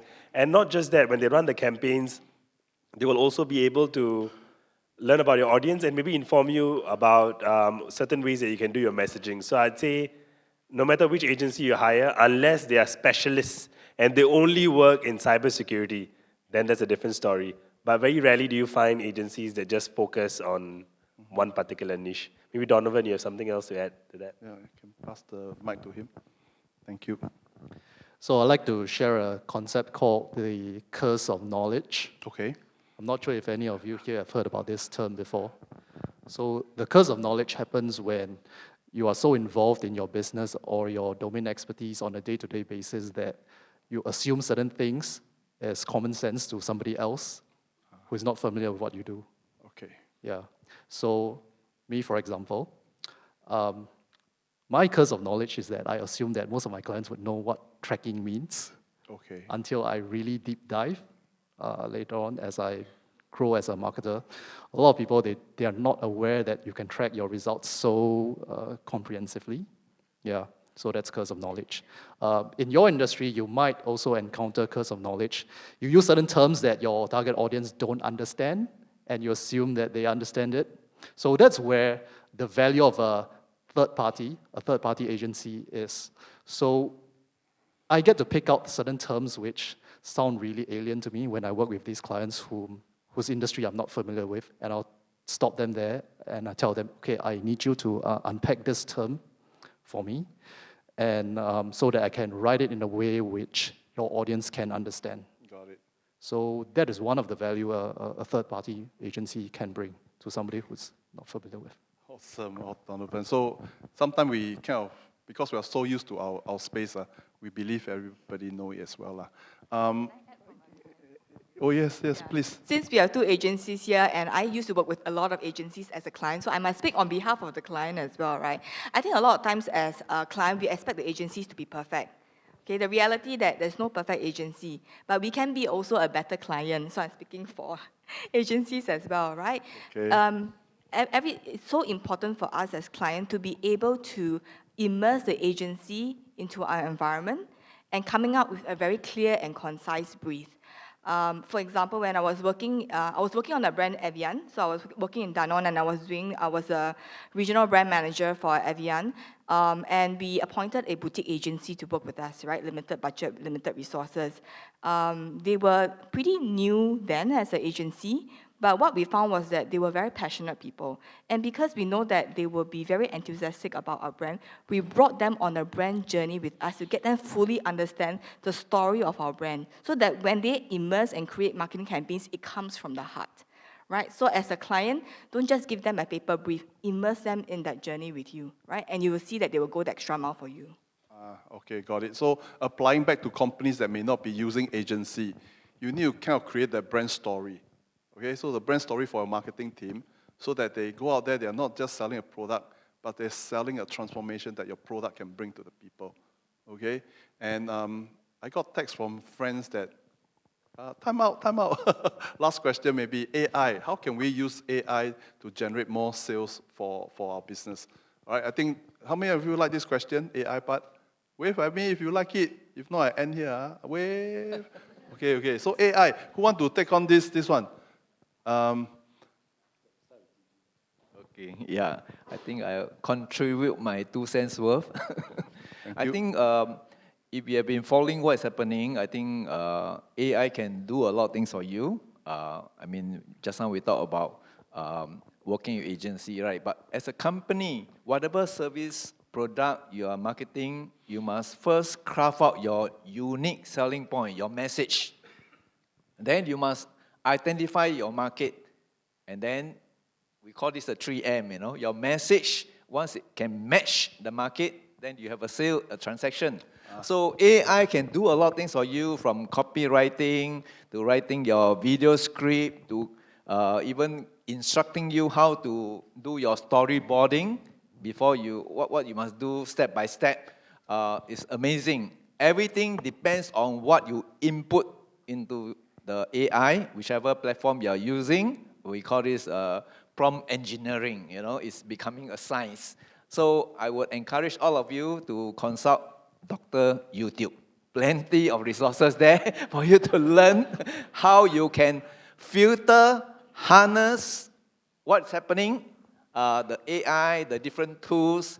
You can even engage virtual specialists, from graphic designer to coach to your legal advisor and so on, using AI. And a lot of them are free of charge. Okay, thank you so much. So, brother YouTube, maybe look for big brother Google also. Okay, Razi, you add in. I'll share a very quick one. So I'd say first is to embrace AI. I've seen some people, when I tell them ChatGPT, they're like, what is ChatGPT? They don't know. So I say instead of resisting it, you need to embrace it. And I'll just share one tool that a lot of my other agency-owning friends are very excited by. It's called Oasis.ai. So it's a phone app called Oasis. And one of the things that, like all of us who are entrepreneurs here, we have really good stories, like what Donovan was talking about, storytelling.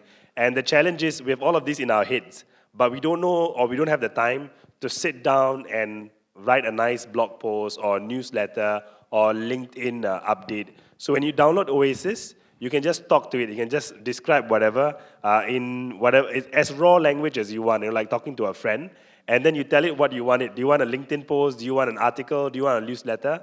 And then you will actually generate a very well thought out piece of content for you. So I'd say embrace AI, test out this particular tool. I think it's free. And just put in your thoughts, and then you can have good content, good stories that you can then share into the real world. And one of the things that I wish I had done earlier, right, when I started my business, if I documented my journey, if I shared my thoughts, I would have so much, 11 years of content that I could use to, make a book, or I could give talks and things like that. So now if you're starting, if you're still early, it's never too late. Just get started, start documenting your journey, sharing your thoughts. And one last thing I'd like to recommend is read this book called Show Your Work. It seems, if you read the book, it's a very simple book. It talks about how In this day and age, if you don't, for some of our industries, if we don't put ourselves out there, if we don't put our work out there, in a way we don't exist. So I feel that, when we create publicly, when we put things out there, that's when like-minded people, potential clients will come and find us. So past couple of weeks, I've been very active on LinkedIn, and I actually had 3 opportunities that came my way because they saw my posts. So I'd say start creating those stories using the Oasis and read Show Your Work. Okay, Oasis and show your work right now, okay? Okay, Julie. Maybe I'll share a specific example. So in our last batch of Rise for Business, we actually got one of our learners to use ChatGPT to create SEO optimized content for their website. So this company, and they do professional services, they have been doing SEO for many years, right? But the quality of leads, it's basically declining. And with the use of ChatGPT, they were able to optimize their content, they were able to research for relevant keywords, and of course, we taught them a few other SEO techniques. Within a month, they saw a 3x increase in qualified leads, right? 3x. Qualified leads. 3x qualified leads. Yes. Awesome. Yes. So it just takes like half a day of work to just generate this, right? So it's about knowing the nuances and knowing how to harness the power of Gen AI tools like ChatGPT to your advantage, right? So these when are they nuances. join your class, can they learn that from you? It would definitely be part of our module, yes. Okay, Please got it. join got if you it. like, yeah. Okay, thank you then. Jonathan, Donovan, how can we leverage on AI now for digital marketing? Yep. Okay, so since the other speakers have talked about content, a lot of creation-related stuff you can do with AI, let me cover something before you create the content. Okay. So actually what we have also done with AI is research. So we actually use AI to conduct a lot of research by asking them, okay, I have this sales argument to make. Are there any powerful research or statistics online you can provide me in order to back up my sales argument? And so ChatGPT actually gives you a few of these, but of course you have to go see if those research work or news reports do actually exist. So you've got to do the work of validating it yourself. Okay. So that's one. Okay. Number 2 would be that ChatGPT is actually great for helping you form your sales argument within a certain framework. So as a copywriter, we form a lot of persuasive arguments or develop a case for our clients' products or services. So we have frameworks such as IDA, attention, interest, desire, action, a few other frameworks as well, problem, agitate, solve. There are a few more complex frameworks. Okay. And also psychological triggers which are drawn from Maslow's hierarchy of needs, your basic needs like survival, and then all the way to the highest, which is self-actualization. So this is something which you can tell ChatGPT, I want to form a sales argument based on this framework. This is my product or service. Can you quiz me based on this framework so that at the end, you can form something for me, a sales argument. Okay, so amazing. Just do some research, frame it using some framework, and then, from there, do the research. So to add on, right, this means that you must be aware of these frameworks in the first place. Yes. So you'll get vastly very different results depending on whether you're grounded in fundamentals or not. Okay, got it. Wow, amazing. Can we give the panel a round of applause, please? Did you all learn something good today? Yes? Now, one question, and this question is very important. After hearing them speak, right, do you have that desire to want them to share a little bit more with you in depth or not? Yes or no? Yes or no? Yes. Louder? Yes. All right, wave at me if you want them to do a complimentary masterclass for you. Can you wave at me? Wave at them, wave at them. Come on, see. Hey, take a look. Everybody is waving. All right, awesome. Now, this is off the script. I didn't plan it and they didn't know it. I'm sorry, but the audience is very enthusiastic, right? It's very enthusiastic. You saw that, right? Waving. Can I ask, you all have your own strength, your area of expertise. Can you do a master class for us, please, after today? Can or not? Can or not? Can, Sure?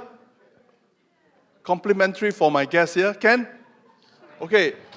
Agree. Give them a hand. Come on. camera record everything, so you cannot see. Okay, so we're going to look forward to them. I'm going to help organize this class for all of us. Is that okay? Okay, good. And then we can learn from TG how he go and create that virtual robot. Every day, 24/7 work for you non-stop, talk to Japanese, Korean, Malaysian, everybody, sell your product to different 21 languages. And then we can learn from Razi how he apply some of his AI technique on how he go out there and then fine-tune his marketing campaign. From Julie, how we can have an overall framework, right? Rise for Business, how to use the RISE program framework to train your people how to be digital savvy and all the latest tools and techniques out there. And from Donovan, the art of persuasion, right? How to craft that story and content that really touch the heart of your customer, make them love you and respond to your offer, all right? So let's do that, and let's give them a hand again as we invite them to their seat. Thank you so much. Thank you so much. Yes. So while they take a seat, right, I'm going to do this. We will be helping them plan out the program, a little bit about the Global Business Chamber, okay? Now, we have this program that kind of complement the digital marketing aspect of things. Right? We call it the Sales Spears program. Now, how many of you agree that sales is very important? Wave at me, people. Okay, so sales is very important. In fact, before COVID, right, when we do a survey, about 82% of the SME say that sales is important. 82, about that, 82, 86%. After we have COVID, right, the number shoot up to above 90%. Okay, so it's really important. So what we are doing is we are in the midst of, we have this program where we help you grow your sales through 6 things. Number 1, find the right system to grow your business. Number 2, all right, how to do prospecting. How many of you love prospecting? Tough, only one person. Sorry, but the fact is I've done a survey. I did one survey, 150 people. I asked them, who love prospecting? 0 people. How many of you love referral marketing? Everybody put up their hand. They all want referral, right? Hey, Joe, so many people refer somebody buy my thing, leh. Right? So prospecting can actually be quite fun, and we're going to show you how to do it in a very nice and fun way. It kind of linked with content marketing, and that's what Donovan was sharing. The third thing, event email marketing. Today is a event email marketing campaign, right? Okay, so they call it 一对多, one to many. Okay, instead of me talking to you one-on-one, I talk to 1 to 300, and that's it. We send out the message. Account-based marketing. B2B business need account-based marketing. How to do it in the most effective way, how to do an effective first meeting, we'll learn that. And then next, referral marketing. All right, we'll show you how to do effective word-of-mouth referral marketing to get more leads for your business. And lastly, ongoing sales training. How many of you agree that we can always be better at sales and that we need training to do that? All right, so we give you a lot of resources, experts who can train you in this space. So after you learn the technique, you do the implementation. Over an 8 weeks period, we will walk with you on this journey to implement it for our business to get more leads and sales for your business. And this is the QR code. This is the time you can bring out your phone and you can scan to join the Spears program. Normal price is $1,997. But today, because you're here and you're so participating, it's free to join. Yay! Come on, more enthusiastic. Okay. Yeah. Hey, seriously? Okay, next slide. So Global Business Chamber, what we do is we do this thing called Networking, Learning, Growth, Activation. Right? Hang on there. Networking, Learning, Growth, Activation. So that's what we do. The QR code is the same. So while you key in your info, you can listen to me. So one of the things we do is master classes, webinar, like example. Creating, hang on there. Next one. Creating captivating video master class. All right, it's happening on 17th July. Next slide. Okay, hold that. And Ultimate Chat GPT Essential for SMEs happening on the 4th of August. Now, this is a collaboration between Global Business Chamber, and the SkillsFuture Queen Bee sponsor, Prudential. Okay, and that we are running this series for small, medium enterprise. Shreya, are you here? Okay, stand up, show them. This is the person behind the Prudential Queen Bee program. All right, we are launching a lot of training for SME. Next, thank you. Transforming your business with Sun Tzu Out of War. How many of you heard of Sun Tzu Out of War here? Do you know how it can be applied for a business? Yes or no? Yes? Have you tried? Not yet, huh? Do you know that Sun Tzu Out of War has 13 chapters divided into 8 pillars, 8 themes? Okay, so what we are doing is we are doing a masterclass to give you the overview. And for those of you who want to go deeper, we have the leading expert on Sun Tzu Out of War, Mr. Andy Ng, who will be our coach and trainer to take us on this journey to transform our business with this ancient masterpiece. Andy, can you stand up and wave at them? This is Andy, the man in the vest. Okay, so next, please.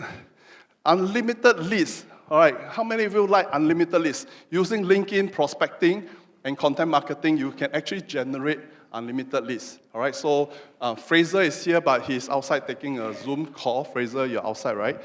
Okay, so he's outside, but we are running this class to teach you how to get leads unlimited using LinkedIn, using content. All right, so that's what we do for webinar. In-person event like today, mega events. Do you all enjoy yourself so far? Today is on leadership and mentoring. All right, leadership is one of the most important things in any business because your ability to lead yourself and your team is going to make a difference to how high they fly. Agree? And today we are working with the Entrepreneur Leadership Institute to make that happen. So this is one example of an activation event. And of course, lineup we have, 3, 4. Okay, Digital Marketing Forum, all right, we are lining that up for you. Business valuation and sales. All right, so that's something, a masterclass we are doing with one of our friends and partner, Nihon M&A Center. All right, so where are you, Daniel? All right, Daniel, stand up. All right, so this is something we'll be doing to show people how to build the valuation of your business and then exit nicely. Okay, so HR best practices and, okay, road to series. Okay, then click. Continue. So let's continue. So for business productivity, in partnership with Maybank.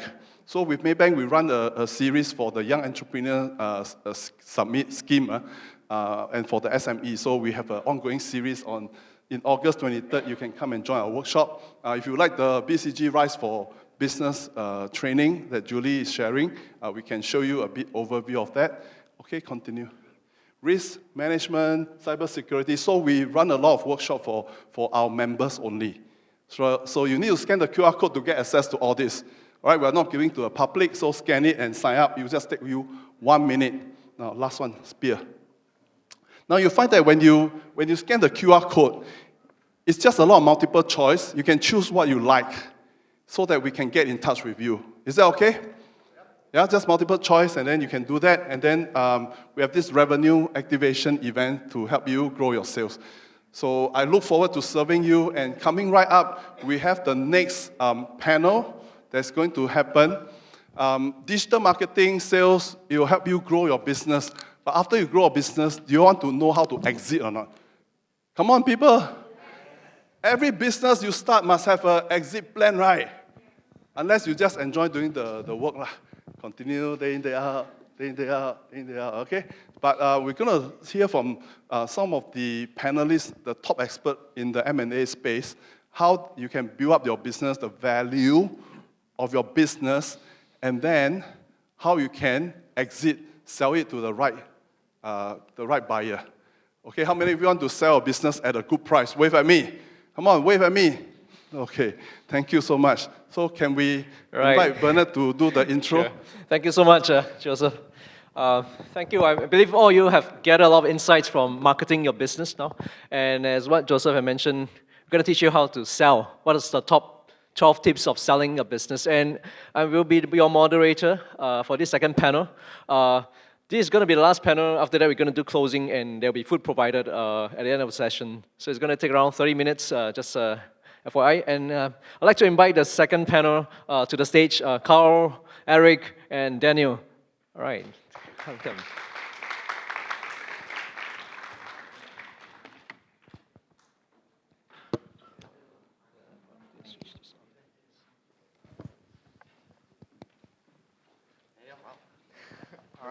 pressure. Okay. You do have, yeah. We'll share.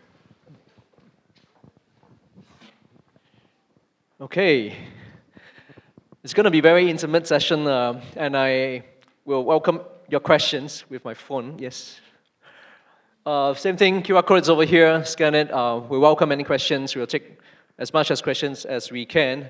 But I'm going to kick off this session, and Daniel, probably Joseph have briefly mentioned, he's an expert in M&A from a Nihon M&A consultant, more than 10 years experience in syndication, virtual VCs and M&A deals. So good to have experts here representing the buy side to share some inputs. So I'm a business owner now. I used to represent the buy side. Now I'm on the sell side with some businesses, and I often wake up, besides all the challenges earlier that we mentioned, acquisition, etc., two things on my mind. First one, is there government grant?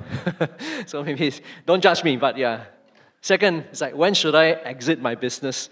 Okay, and maybe it's just me, but maybe it's some questions that you might be wondering, and I'm gonna ask for my own perspective as a business owner, probably Carl, what is a good indicator, for business owners, what's a good indicator or milestone that will be good to consider? It's the right time to sell my business, for instance. Okay, I think the word sell is actually, do I sell my business outright? Or do I sell a part of my business and attract investments to me personally? Or do I sell a part of my business to bring money into the company? So usually when I talk about selling my business or selling a part of my business, I have these three options. Just, you give me $100, I think I'm worth $100, I walk away and you run the business. Or you give me $50, I put the $50 in my pocket, buy my kids the Taylor Swift tickets, which cost more than $50. If you have it, I would like to buy it from you. My daughter has been texting me. Or do I actually add additional shares in my company when you can invest? So in my case, I sold one of my businesses over a decade ago to, it's an IT company that I sold my business to. And the indicator there was, I didn't feel I had the gasoline to take it further. So I sold the business outright to a listed company, and they engaged me for a couple of years because to transfer the knowledge, to transfer the clients, and then at the right moment in time, I departed. So for me, the indicator was, can I add additional value? Do I have additional gasoline to be able to help drive it to the next level? The new owners had a vision for the business. I shared that vision, and they were better stewards to take that vision forward. So really it's about personal capability, and perhaps the word is capacity. Right, capacity, good, interesting. Daniel, how about you? I know you represent the buy side and sometimes the sell. From your perspective, and as a buyer, there's a lot of business owners here. What do you look out for, in a business that you might consider buying? So hi everyone, I'm Daniel. My name is not as memorable as TG. You probably have more than 10 Daniels in your contact list. Just remember, I'm the fat Daniel, yeah? So, I think I cannot speak on behalf of all the different kinds of investors. There are so many different kinds of businesses. The context is very different. Different from Carl, different from me, different from someone else. But I would say from our perspective, our context, we have been helping a lot of SMEs in their exit strategy, and most of them are actually having succession issues. That's actually the biggest issue that is happening in Japan right now. Probably you guys are aware in Japan there's been a lot of M&A activities going on, and the biggest reason is because a lot of the businesses, especially the SMEs, they find it hard to find successors to take over. I would say it's not very different from Singapore. Our population demography is probably 5 to 7 years behind Japan. 70% of the employment in Japan is somewhere around there is contributed by SMEs. Singapore is something like 60+%. If a lot of them, they have to close shop because they cannot find successors, it becomes a huge social and economic issue for the country. So that's the challenge, right? So from the seller's perspective, it's about handing over your businesses to better hands, to be part of a larger group, to ensure business continuity, especially for your employees, some who have been with you since day one. Then on the flip side, for the buyers, right? It depends on what kind of buyers we are looking at. Most of the Japanese companies that we are in contact with, they are looking at mature industries. We are talking about matured, profitable SMEs in traditional industries, manufacturing, distribution.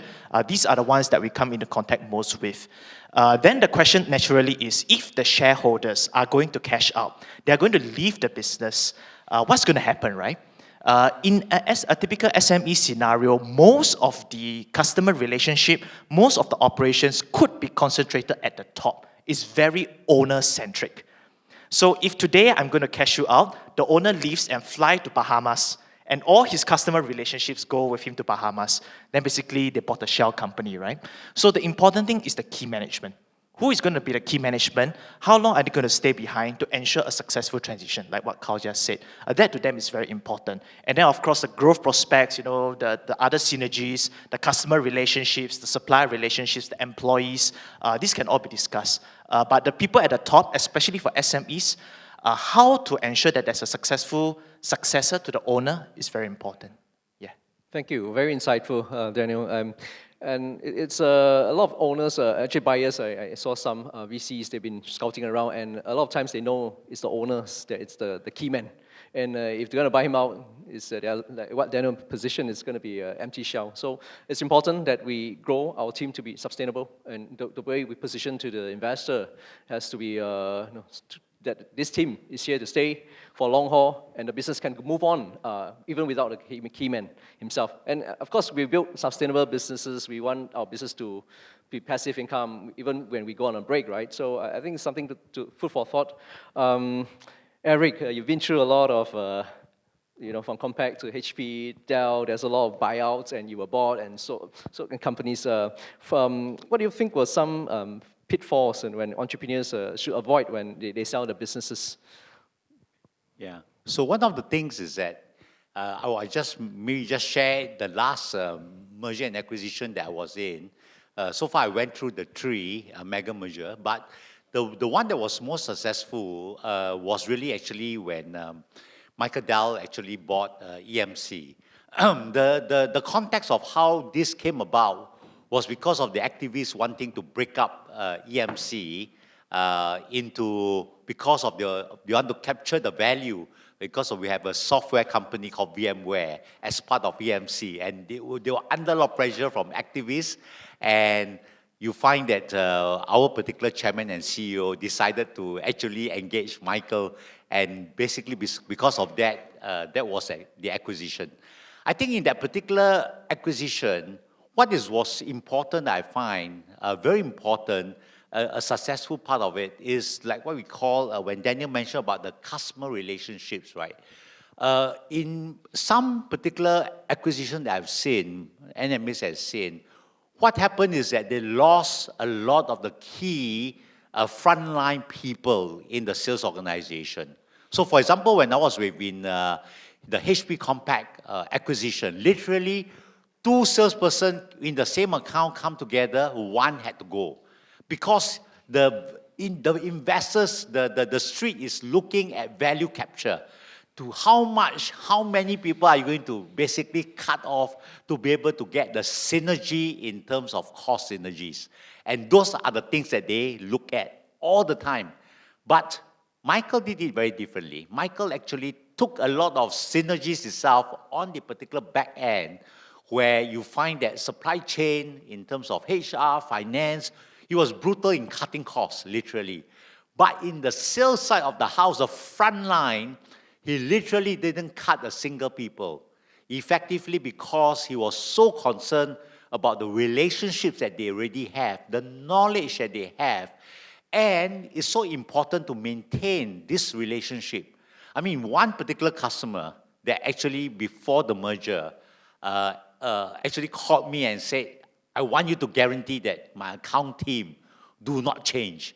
And I say, how can I guarantee you that? You know, I don't even know whether I'm around after the merger. That's a reality. You know, how can I guarantee you that? You know, I say only the good, the sensible thing for the management to do is to be able to make sure that the best team serves you. And actually, what happened was that when the two account managers came together, one account manager became an account manager, the other became a specialist. And the knowledge that they had was retained. They were still able to serve the customers. And when I went to the customer and reviewed the whole account plan and what has happened over the last 3 years, you know, when I asked how did we perform, the customer told me that it was a non-event, literally, in the merger. I mean, that was a delight to hear, right? But, you know, you find that my team literally did a lot of paddling, right? Underwater, they were struggling with two different systems. But to the customer, they saw a lot of value. And so I think that the lesson that I took from there is that you need to make sure that the customers are really taken care of.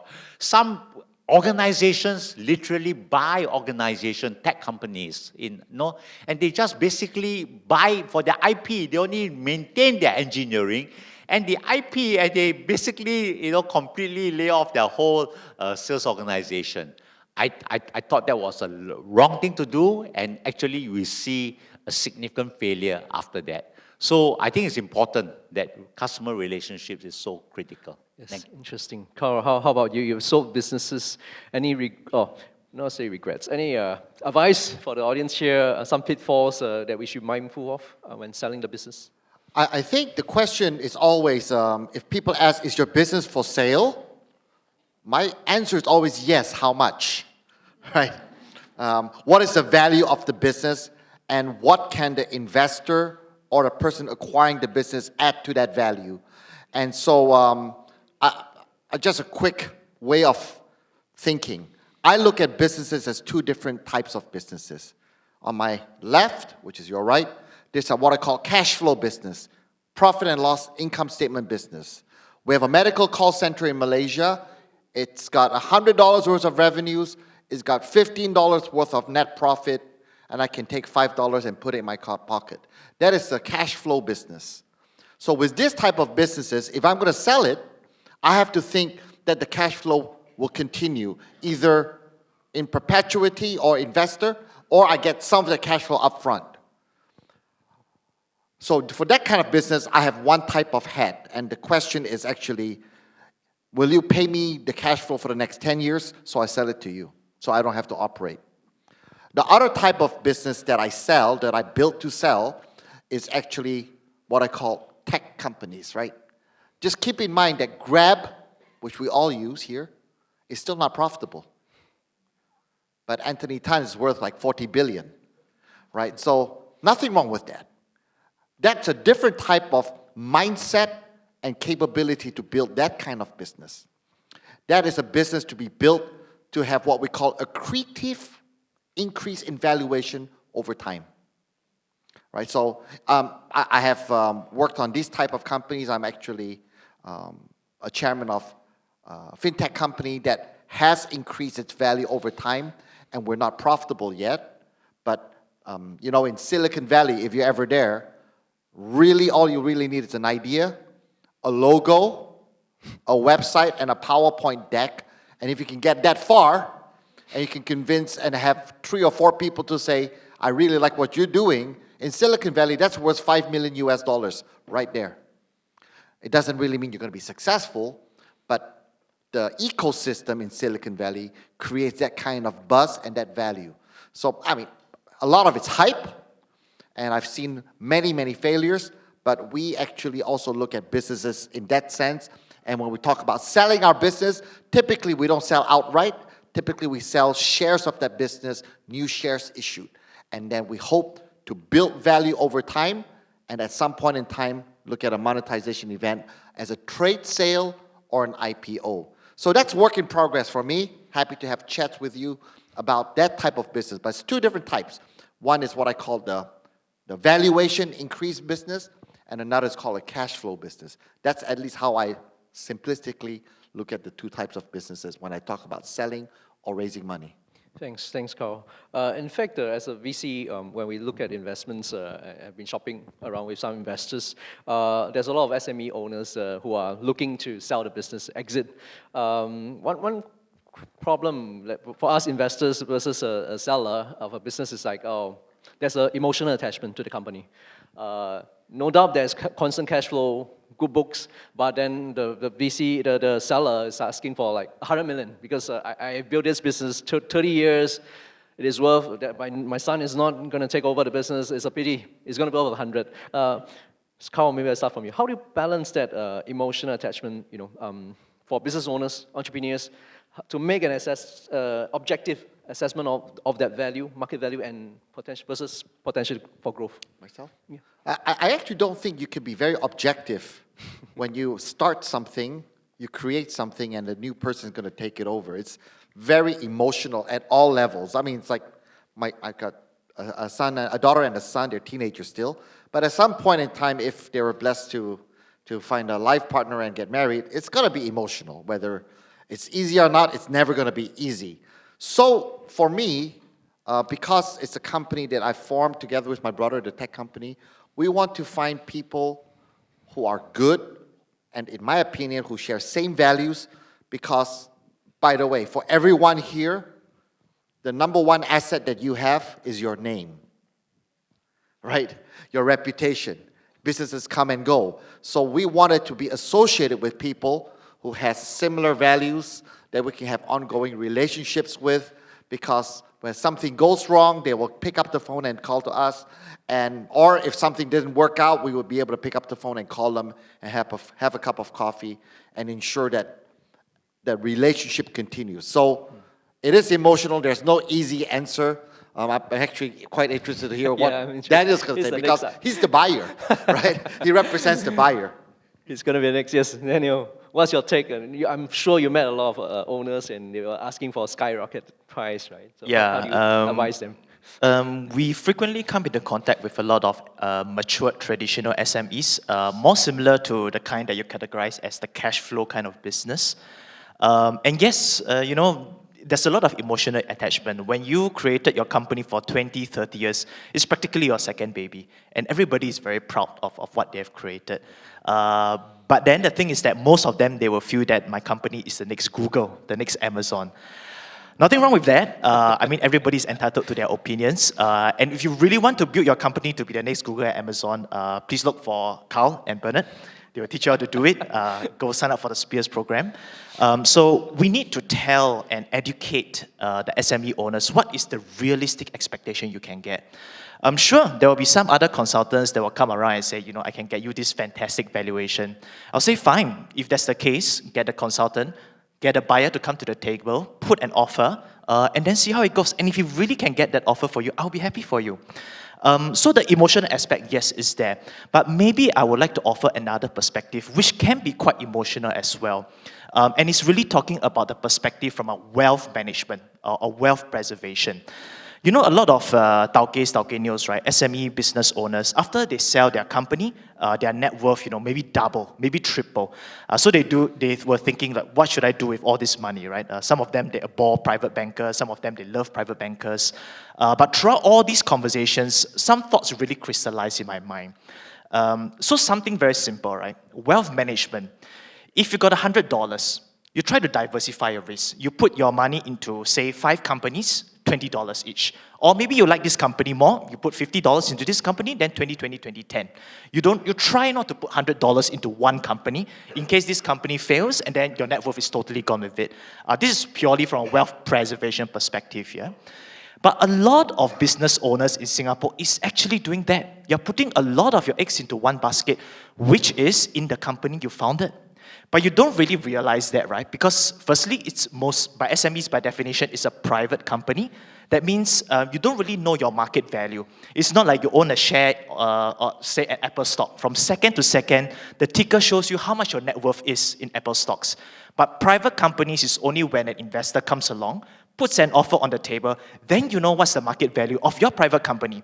That means throughout the years, or even within a year itself, when your financials fluctuate, your net worth is actually fluctuating quite a lot. So let me give an example. If someone gives you a multiple of your profit before tax, say 7 times your profit before tax as the enterprise value, the valuation of your company, next year your PPT drops by 1 million, your net worth drops by 7 million. It's maths, right? So there comes a time when the company has grown to a certain stage. Maybe the motivations is I have no gasoline, to continue to run the company. Or perhaps I want to do something else.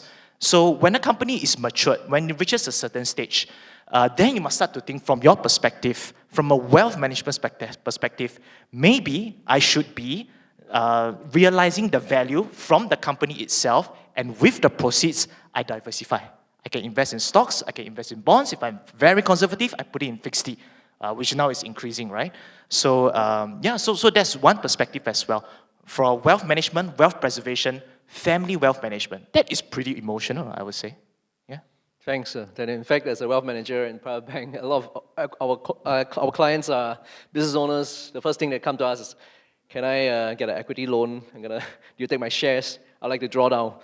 Those are in the accumulation stage, and they will like double down and buy more business. So preservation is also important. It really depends on which life stage the company is.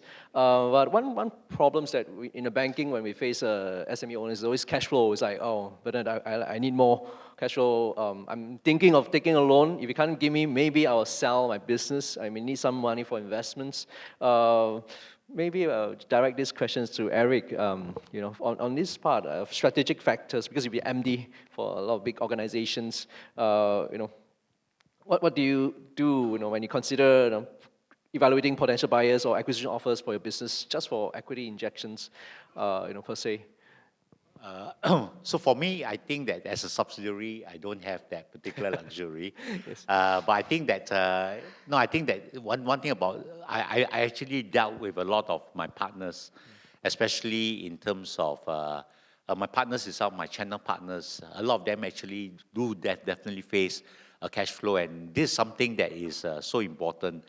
And I think that in terms of the principles with the supplier, as a principal with the particular partners, we do our part actually to be able to, how do we ensure that we protect them many a times, in terms of really having the right kind of customers, good customers itself that can really pay well, the customers itself that do not actually go bad, Some of these things I actually put quite a lot of focus, especially in my organization. And to be able to also bring, especially in my organization, we have called the Dell Financial Services, how do we actually structure quite a number of the financial payment plans to be able to support them, and also planning with them, especially how their business grow year over year and the trajectory. And we actually work with Dell Financial Services to actually help them to build them the capacity in terms of how do we finance all of the key transactions, especially the large ones. And that actually enable them to be able to grow and take up this particular business, because we see ourselves as a key partner of them. We are able to do all of this together. So I think that's how we actually drive business. And then because of that, right, we are able to grow significantly. And because of that, there's the desire to be able to work with other principals actually become less. So the whole area of cash flow and the financial management is so critical. Yeah. Thanks, Eric. I'm conscious of time. We have see a lot of questions coming in via my mobile. I'm going to take 3 questions for the audience. First question, how can SMEs get their business valuation calculated? So I'm not sure, Daniel, will you be Come find me lah. Find him. You can tell I'm a Singaporean. Valuation is straightforward and not straightforward at the same time, because it really depends on the business you are in, the industry you are in, the growth prospects and all that. There are many ways to do valuation. One of the more common ways, I would say, for traditional SMEs would, of course, be based on the multiple of profitability, and usually based on EBITDA. EBITDA, which is earnings before interest, tax depreciation, and amortization, curse of knowledge, I remember that. So based on that, and then they'll give you a multiple on that, that would be the enterprise value or the valuation of the company, before talking about the other things. And then naturally the next question is, if that's the case, then what is the profitability you're basing it on? So investors, what they really want to know is, what is your sustainable average EBITDA moving forward? That's what they want to know. So you need to, normalize for one-off items, non-business related items, yada yada. So if you want to know, please come and find me, and my colleagues as well will be happy to talk to you about this. Yeah. Thanks, Daniel. Second question, Director Carl. Since you're VC, right? What is the process to find business buyers? How do we find you? What is as a seller, how do we find, what's the process like to find business buyers? Buyers of businesses or investors of my business. A year ago, I spent 2.5 weeks in the United States, literally meeting about 35 venture capitalists from city to city, knocking on doors. And I spent about 3 months and going through about 300 venture capitalists and investors and high net worth individuals and reach out to them to get that. So basically, in my opinion, there's no easy way. It's just a lot of hitting the road and just making your pitch. The good news is after 25 meetings, you're really good at your pitch, right? And we've been very blessed that we've had very good success in raising money. But the one thing I can actually tell you is you have to have a slightly different pitch to talk to people who's going to buy the business outright versus people who enter the business at a certain stage of maturity, and also venture capitalists or private equity who's only going to look at numbers, growth potential, and their own exit. Venture capital people, fundamentally, they can say they care about your business, but they say, if I put $10 in here, when will I get $200? And usually their timeline is 5 to 7 years. So they are going to be very picky on that. So as a result, when I pitch to them, I must be able to demonstrate the industry growth, my ability to capture part of that industry growth, and how I will use their money to fund part of that growth. So that's what they're looking for. They're looking, especially for private equity and venture capital, they're always looking for upside potential, not managing downside risk. Those are the two kind of broad categories. So yeah, it really depends on who you sell to, how to craft this a different narrative to fit the potential investor or buyer. Sure, thanks, Carl. There's a lot of questions, but I can only take one last question. This comes from a service line. What asset could a service-based business think about building which would be valuable in the future to a potential buyer? So a service-based company, they're trying to build assets that looks very attractive to a buyer. It's open to all the... I'll just quickly comment. A service business is going to be tough, especially when you're going to be the person who's doing the service. However, having said that, the question that I always ask myself is, how can I institutionalize 3 things? How can I institutionalize or industrialize my processes so it's not me dependent?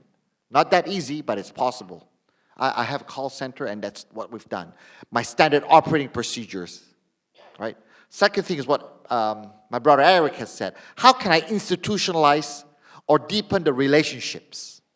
So the relationship is not individually, I think that's called Velcro marketing, but they are having a relationship with the organization, right? So the first is institutionalize processes, because it's a service, right? Second of all, and you have to have some predictability, right?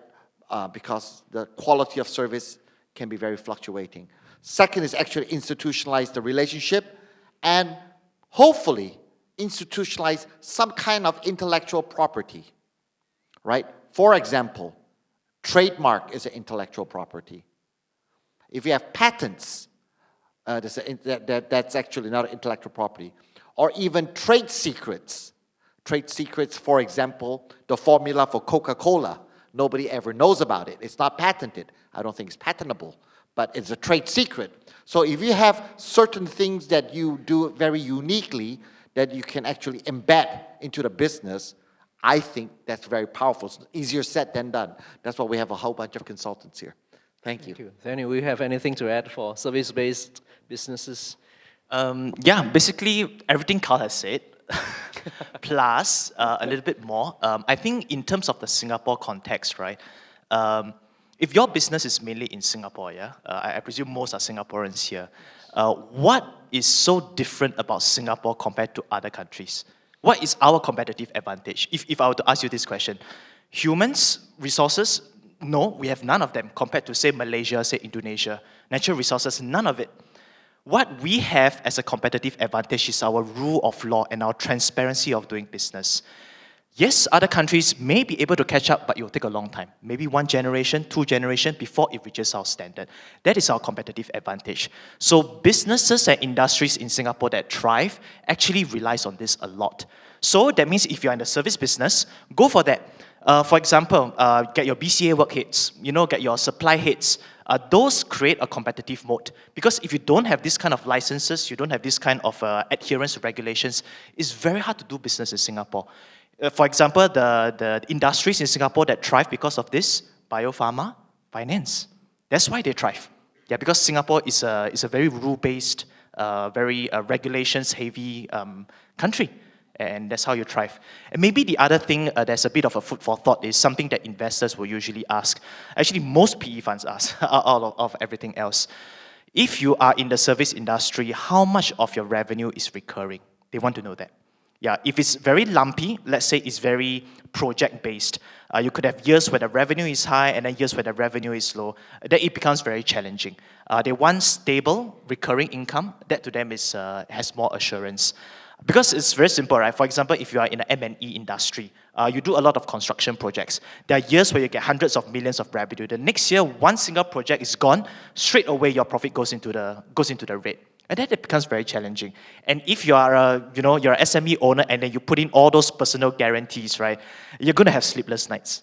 Yeah, that's the challenge. So yeah, that's all I got to add. Thanks, Daniel. Very insightful. And thank you so much for the panel speakers. Can you give me a round of applause to all of them? With this, we'll conclude the last panel. And we're going to close the session off with 2 last slides.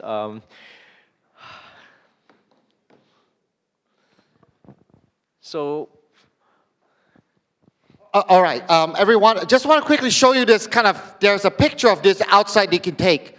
Basically, Skills Future, as all of you know, hopefully all of you have the $500 or $1,000 that the government has given during COVID. Skills Future proactively want to encourage all of you to upgrade yourself. The outside rim, healthcare, accounting, aerospace, design, early childhood, electronics, energy and power, financial services. That's the industries that Skills Future funds. I think it should cover 90% of everybody here. We have our Skills Future consultant here as well. So we encourage you to kind of identify which industry you're in. Then the question is, how can my colleague Bernard and myself and my team help you? We like to design workshops that helps equip you to become better leaders as entrepreneurs.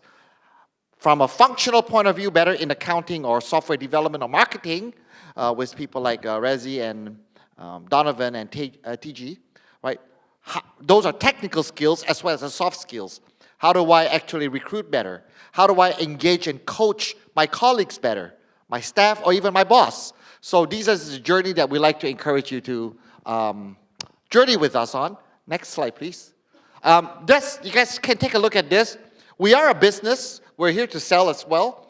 We encourage you to consider, by the way, it's Skills Future funded, so for those who are Singaporeans, it should be a pretty affordable engagement. But what we want to do is this. We're starting out, we're entrepreneurs, we practice what we preach. So we like to actually encourage you to join us, participate in the workshop only, or perhaps participate in the workshop and what we call the B12, mentoring program, peer-to-peer mentoring, right? Where we learn more about you, learn more about the other team members, and then we journey together for a 12-month period to share best practices. This is what has worked for me. Has it worked for you? This hasn't worked for me. Let me try that. And that's what we're hoping to do, build authentic relationships collectively. So there you go. And of course, Joseph with Global Business Chambers, he's got a whole buffet, I think that's the best word, whole buffet of value-added things that we want to first give to you and earn the opportunity to engage with you. And over time, we would love for you to actually engage with us. Thank you. Joseph, over to you. Give Carl a hand. Come on, people. How many of you have enjoyed what he shared today? Come on. Give him. Oh, man, that's cool. Now, I see a lot of shy people in this room. Entrepreneurs, are you all shy or not? Are you all gung-ho or not? Okay, I want you to do this. This is something that we are bringing to you, strategic leadership, how to lead yourself and your team in a more strategic, holistic way. With SkillsFuture funding, depending on your age, right, the fee you pay may be just, example, $100 plus, right, to participate in this. And then we also do the activation. So after you learn, you go to B12, you participate with a group of 12 entrepreneurs to practice it, to live it out, to have a mastermind group, a mentoring group together, all right? So this is not a payment QR code, okay? This is an interest QR code. Now, I would like you to do this. Do me a favor. Just take out the phone and let us know so that we can at least give you some feedback. Hi, Elise. How you all find the courses and which program that you might be interested in? Can you just take the phone to just scan feedback? Because we're not here to sell things. We're here to engage with you. We're here to see what you need. And of course, we want to know a little bit more about, say, your team. How big is it? Your age? What kind of subsidy you can get so that we can advise you on the best thing to do, all right? Is that fine? Cool?